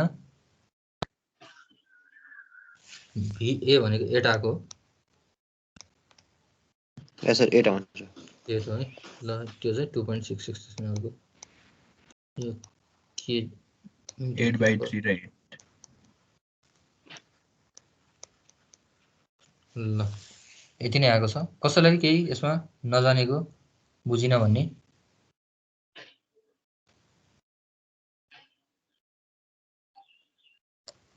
ल छैन जस्तो लाग्यो म अर्को एक्जाम्पलमा जान्छु अब यहाँ चाहिँ हामीलाई यस्तै दुईटा च्याम्बर दिएको छ र दुईटा च्याम्बर भित्र चाहिँ यो प्रेसर नाप्ने एउटा गज प्रेसर नाप्ने चाहिँ प्रेसर नाप्ने इक्विपमेन्ट हो भनेर चाहिँ बुझ है यो जुन गोलो एरोवेट देखाएको छ नि त यो चाहिँ प्रेसर नाप्ने चिज हो अब यसले चाहिँ कसरी नाप्छ भन्दा तिमीहरूले बुझ्नको लागि खुट्टा जता छ नि अब त्यतातिरको नापिरा हुन्छ हेडको रिफरेन्समा है अब यो हेड भनेको जहाँ चाहिँ मिटर देखिरहेको छ त्यो चाहिँ हेड हो भनिसकेपछि अब बाहिरपट्टि भनेको चाहिँ एटमोस्फेरिक प्रेसर हो भित्रपट्टि भनेको चाहिँ अब्सोल्युट प्रेसर हो अब यो जस्तो कि मलाई यो कम्पार्टमेन्टको अब्सोल्युट प्रेसर यो यक्स भन्ने कम्पार्टमेन्टको अब्सोल्युट प्रेसर नाप्नु छ भने कम्पार्टमेन्टको यक्स भन्ने कम्पार्टमेन्टको यो गज प्रेसरले प्रेसर नापेको छ। त्यस कारणले यहाँ मैले माथिबाट एउटा जेनरल फर्मुला लेखेँ, PABS is equal to P gauge plus P ATM हुन्छ। यो चाहिँ अघि हेरेको अनुसार अघिकोमा अगाडि थियो नि, यो एउटा ग्राफ बनाएर यो देखाएको थिएँ र यो चाहिँ मैले यसमा त्यो ल हेर त हो, PABS is equal to P ATM plus P gauge यो थियो है। यहाँ चाहिँ कसरी हो त्यही अनुसार नै यसले चाहिँ के हो भन्दाखेरि यो जुन गज प्रेसर छ यो गज प्रेसरले यो आफ्नो खुट्टा कता छ त्यतातिरको प्रेसर नाप्छ विथ रिफरेन्स टु टाउको कता छ भनिसकेपछि यसले के गर्दो रहेछ त यो यक्स भन्नेको प्रेसर निकाल्नु पर्यो भने absolute PABS of X is equal to P gauge of plus P ATM हुँदो रहेछ। यो भनेको बुझेको छ? हामीलाई यक्स भन्नेको अब्सोल्युट प्रेसर नाप्नु छ भने यो जुन अहिले मैले रातोले ओभरल्याप गरेको गज छ नि हो त्यो गजको खुट्टाले कता देखाएको छ त्यतापट्टिको प्रेसर नाप्दो रहेछ अब्सोल्युट, त्यो PABS अफ यक्स यताको निकाल्नु पर्ने छ। यो गजले चाहिँ यक्सको प्रेसर नापेको, त्यहाँबाट P गज अफ B, बीले चाहिँ गज प्रेसर दिएको छ प्लस कसको रिफरेन्समा नापेको छ भने यो बाहिरपट्टि चाहिँ एटमोस्फियर छ भनेपछि एटमोस्फेरिक प्रेसरको टर्ममा नापिरहेको रहेछ। अब यसरी मैले यो ए भन्ने गजले यो अर्को छ नि अर्कोतिरको यो दुईटा कम्पार्टमेन्टको बिचको यो भन्ने गज प्रेसरले नापेको गजको अब मैले कति छ भनेर निकाल्नु पर्ने। यसले यक्स भन्नेतिरको प्रेसर नापेको, त्यस कारणले PABS अफ यक्स हो इक्वल टु यसले चाहिँ गज प्रेसर नापेको छ नि P gauge of A plus कसको रिफरेन्समा भन्दा कम्पार्टमेन्ट यसको बाहिरपट्टि त यो Y भन्ने कम्पार्टमेन्ट छ, त्यस कारणले PABS अफ Y भनेर हुने भयो क्या। टाउको जता छ त्यसको त्यहीको प्रेसर हुने भयो भनेपछि यो बीमा चाहिँ एटमोस्फियरको प्रेसर थियो, त्यस कारणले atmospheric pressure plus gauge pressure of B हुन्थ्यो। यतापट्टिकोमा चाहिँ Y भन्ने कम्पार्टमेन्टको लागि के भएको रहेछ भन्दाखेरि यक्स भन्नेतिर पुच्छर रहेछ, खुट्टा रहेछ, यक्स भन्ने कम्पार्टमेन्टको अब्सोल्युट प्रेसर नापेको रहेछ। नाप्दाखेरि चाहिँ ए भन्ने गज प्रेसरले दिएको value P gauge of A रहेछ र कुनको रिफरेन्समा नापेको छ भन्दा अब्सोल्युट प्रेसर अफ Y भनेको यो यतापट्टि Y को रिफरेन्समा, Y छ नि त्यसको बाहिरपट्टि, त्यस कारणले Y को रिफरेन्समा नापेको रहेछ। अब C को गर्नु पर्यो भने के होला त ल तिमीहरूले भन त एकचोटि, यो Y भन्ने त यो C ले चाहिँ कसरी नापेको रहेछ यसको फर्मुला चाहिँ के निक्लेला ल एकचोटि गरेर भन त। P absolute of absolute pressure of Y is equal to P gauge of C plus P ATM. P ATM हो ल ठिक छ। यो चाहिँ केमा चेन्ज हुने भयो PABS of Y। हजुर हजुर भनिदिनु नेट गएको थियो अहिले एकचोटि अझै भनिदिनु नेट गएको थियो।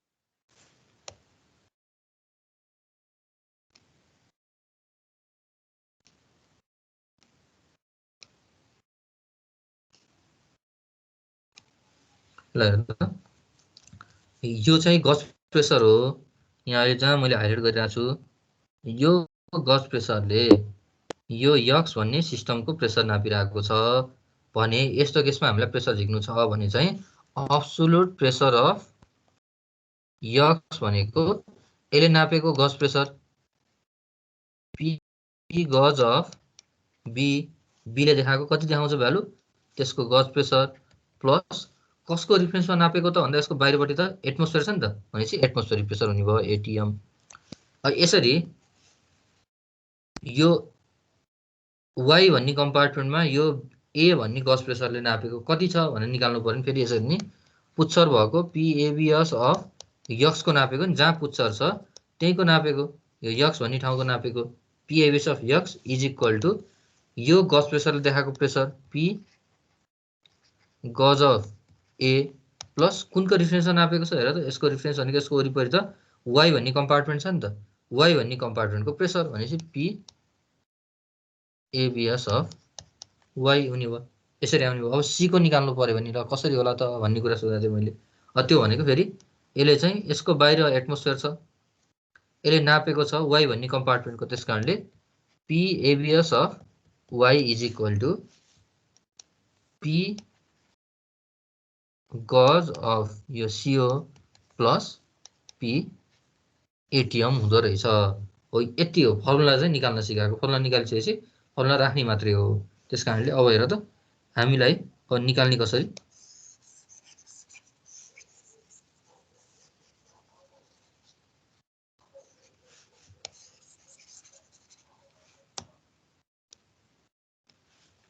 ल A large chamber is separated into two compartments. दुईटा कम्पार्टमेन्टमा सेपरेट गरेको छ, which are maintained at different pressure. Which are maintained at different pressure as shown in figure. Pressure gauge A reads 200 kilopascal. Pressure gauge A. A ले चाहिँ P gauge of A is equal to 200 kPa. A ले चाहिँ 200 kPa गर्दो रहेछ, and pressure gauge B reads 150 kPa.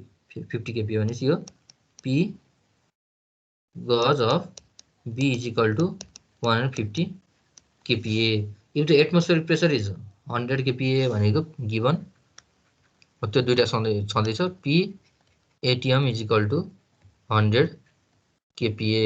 यति छ 100 kilopascal छ भने determine the absolute pressure existing in the compartments and the reading of gauge pressure C भनेर भनेको छ। भनेपछि P ABS of X, P ABS of absolute pressure of X र Y को कति हुन्छ। अर्को चाहिँ P gauge pressure of C is equal to what भनेर सोधेको छ। अब सुरुमा हामीले दिएको के चीज धेरै छ हामीसँग त्यो हेर्नु पर्यो। हामीलाई B को गज प्रेसर दिएको छ, एटमोस्फेरिक प्रेसर दिएको छ भनेपछि हामी B तिरबाट जाउँ है। त्यो भएर अब B ले चाहिँ के को नापेको छ, X भन्ने तिरको नापेको छ नि त। त्यसकारणले P ABS of X is equal to P gauge of B plus atmospheric pressure. ल value राख्दिउँ। P ABS of B, P gauge of B भनेको 150 प्लस P ATM भनेको 100 छ, त्यो भने 250 kPa हुने भयो।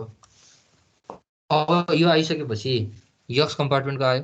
अब Y निकाल्नको लागि हामीसँग यो गज प्रेसर अफ A दिएको छ हामीलाई, X को प्रेसर आइसक्यो। अब यो प्रेसर गजले X को नापेको नि, त्यसकारणले फेरि कसरी लेख्नु पर्यो भन्दा प्रेसर गज A measures pressure of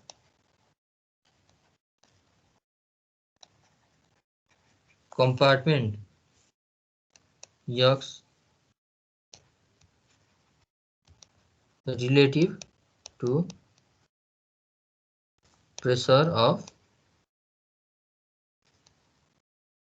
compartment Y भनेर लेखेर त्यसपछि अर्को इक्वेसन के हुने भयो, यतापट्टि गएर यसपछि है यहाँ पछि यहाँ गएर P ABS of X is equal to P gauge of A plus P absolute pressure of Y। अब यहाँबाट हामीलाई चाहिएको त Y हो नि, त्यहाँबाट P ABS of Y is equal to P ABS of X minus gauge of A। त्यहाँबाट P ABS of X भनेको 250 आएको छ, minus 200 is equal to 50 kPa आउँदो रहेछ। यसरी P ABS of Y is equal to 50 kPa। ल यसरी P यो उ निकाल त। ल P gauge of C निकाल यसरी। अब कति आउँछ, -50 आउँछ। -50 आउँछ। त्यो लेख्दाखेरि चाहिँ ल्याङ्ग्वेज लेख है। त्यो प्रेसर गज C measures the pressure of compartment Y relative to atmospheric pressure भनेर लेख्नु पर्यो। त्यो चाहिँ तीनटैमा लेख्नु पर्यो है। यहाँ पनि सुरुकोमा पनि लेख्नु पर्यो, दोस्रोमा अब यो लेखेको भयो र तेस्रोमा पनि प्रेसर गज C measures pressure of compartment Y with respect to atmospheric pressure भनेर with relative to atmospheric pressure भनेर लेख्दा हुन्छ। कसैलाई यसमा कन्फ्युजन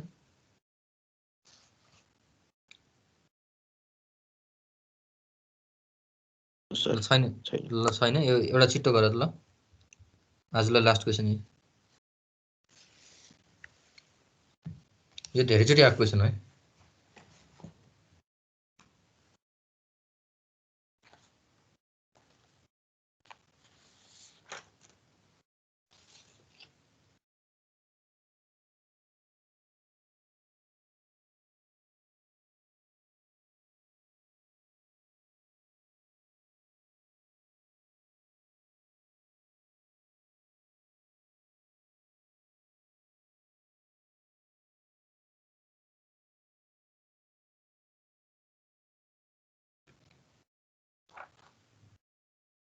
तरिका एउटै हो, तिमीहरूलाई जुन भ्यालु दिएको छ नि, भ्यालु चाहिँ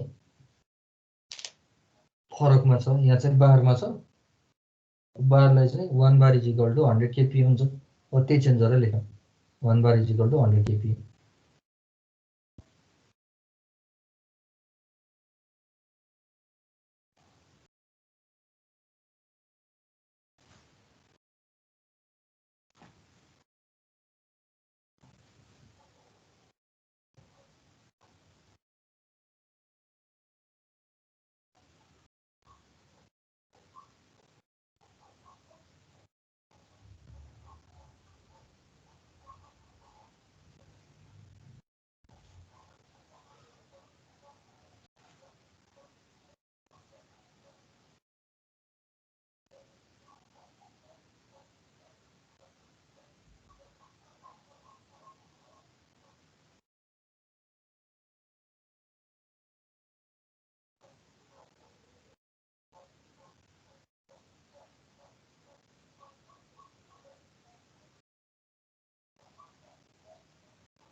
एटमोस्फेरिक प्रेसर निकाल्न गाह्रो भएर कसैलाई?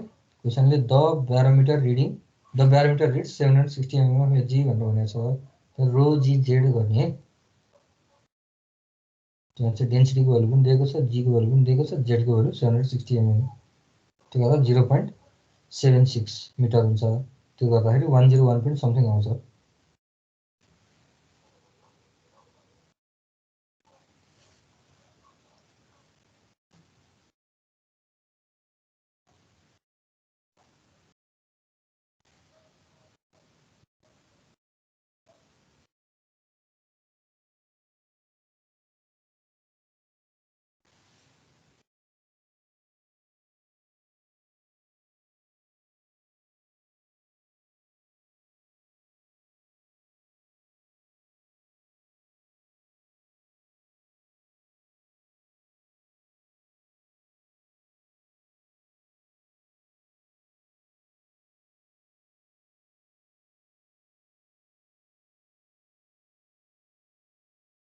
भयो सर। 200 केपी आयो। यस सर। ल ठ्याक्कै फर्मुला एउटै नै हो, के फरक छैन। यहाँ चाहिँ त्यो 200 केपी आयो। ल ठिक छ। जुन बार दिएको छ नि त्यो भनेको 100 केपीएसमा बराबर हुन्छ। 1 बार भनेको 100 केपीएसमा बराबर हुन्छ। त्यो केपीमा लिएर जानु पर्यो। अनि अर्को भनेको एटमोस्फेरिक प्रेसर निकाल्नको लागि हामीले सिधै दिएको छैन, यसमा 700 mm of Hg भनेर दिएको छ। रो जी जेड गरेर 101 पनि समथिङ आउँछ, केपीमा आउँछ। हो त्यो निकालेर गर्नु पर्यो। डिफ्रेन्स यति मात्रै हो। ल यो क्वेसन चाहिँ मैले गरिदिएन है त। कसैलाई के कन्फ्युजन छ र? छैन सर।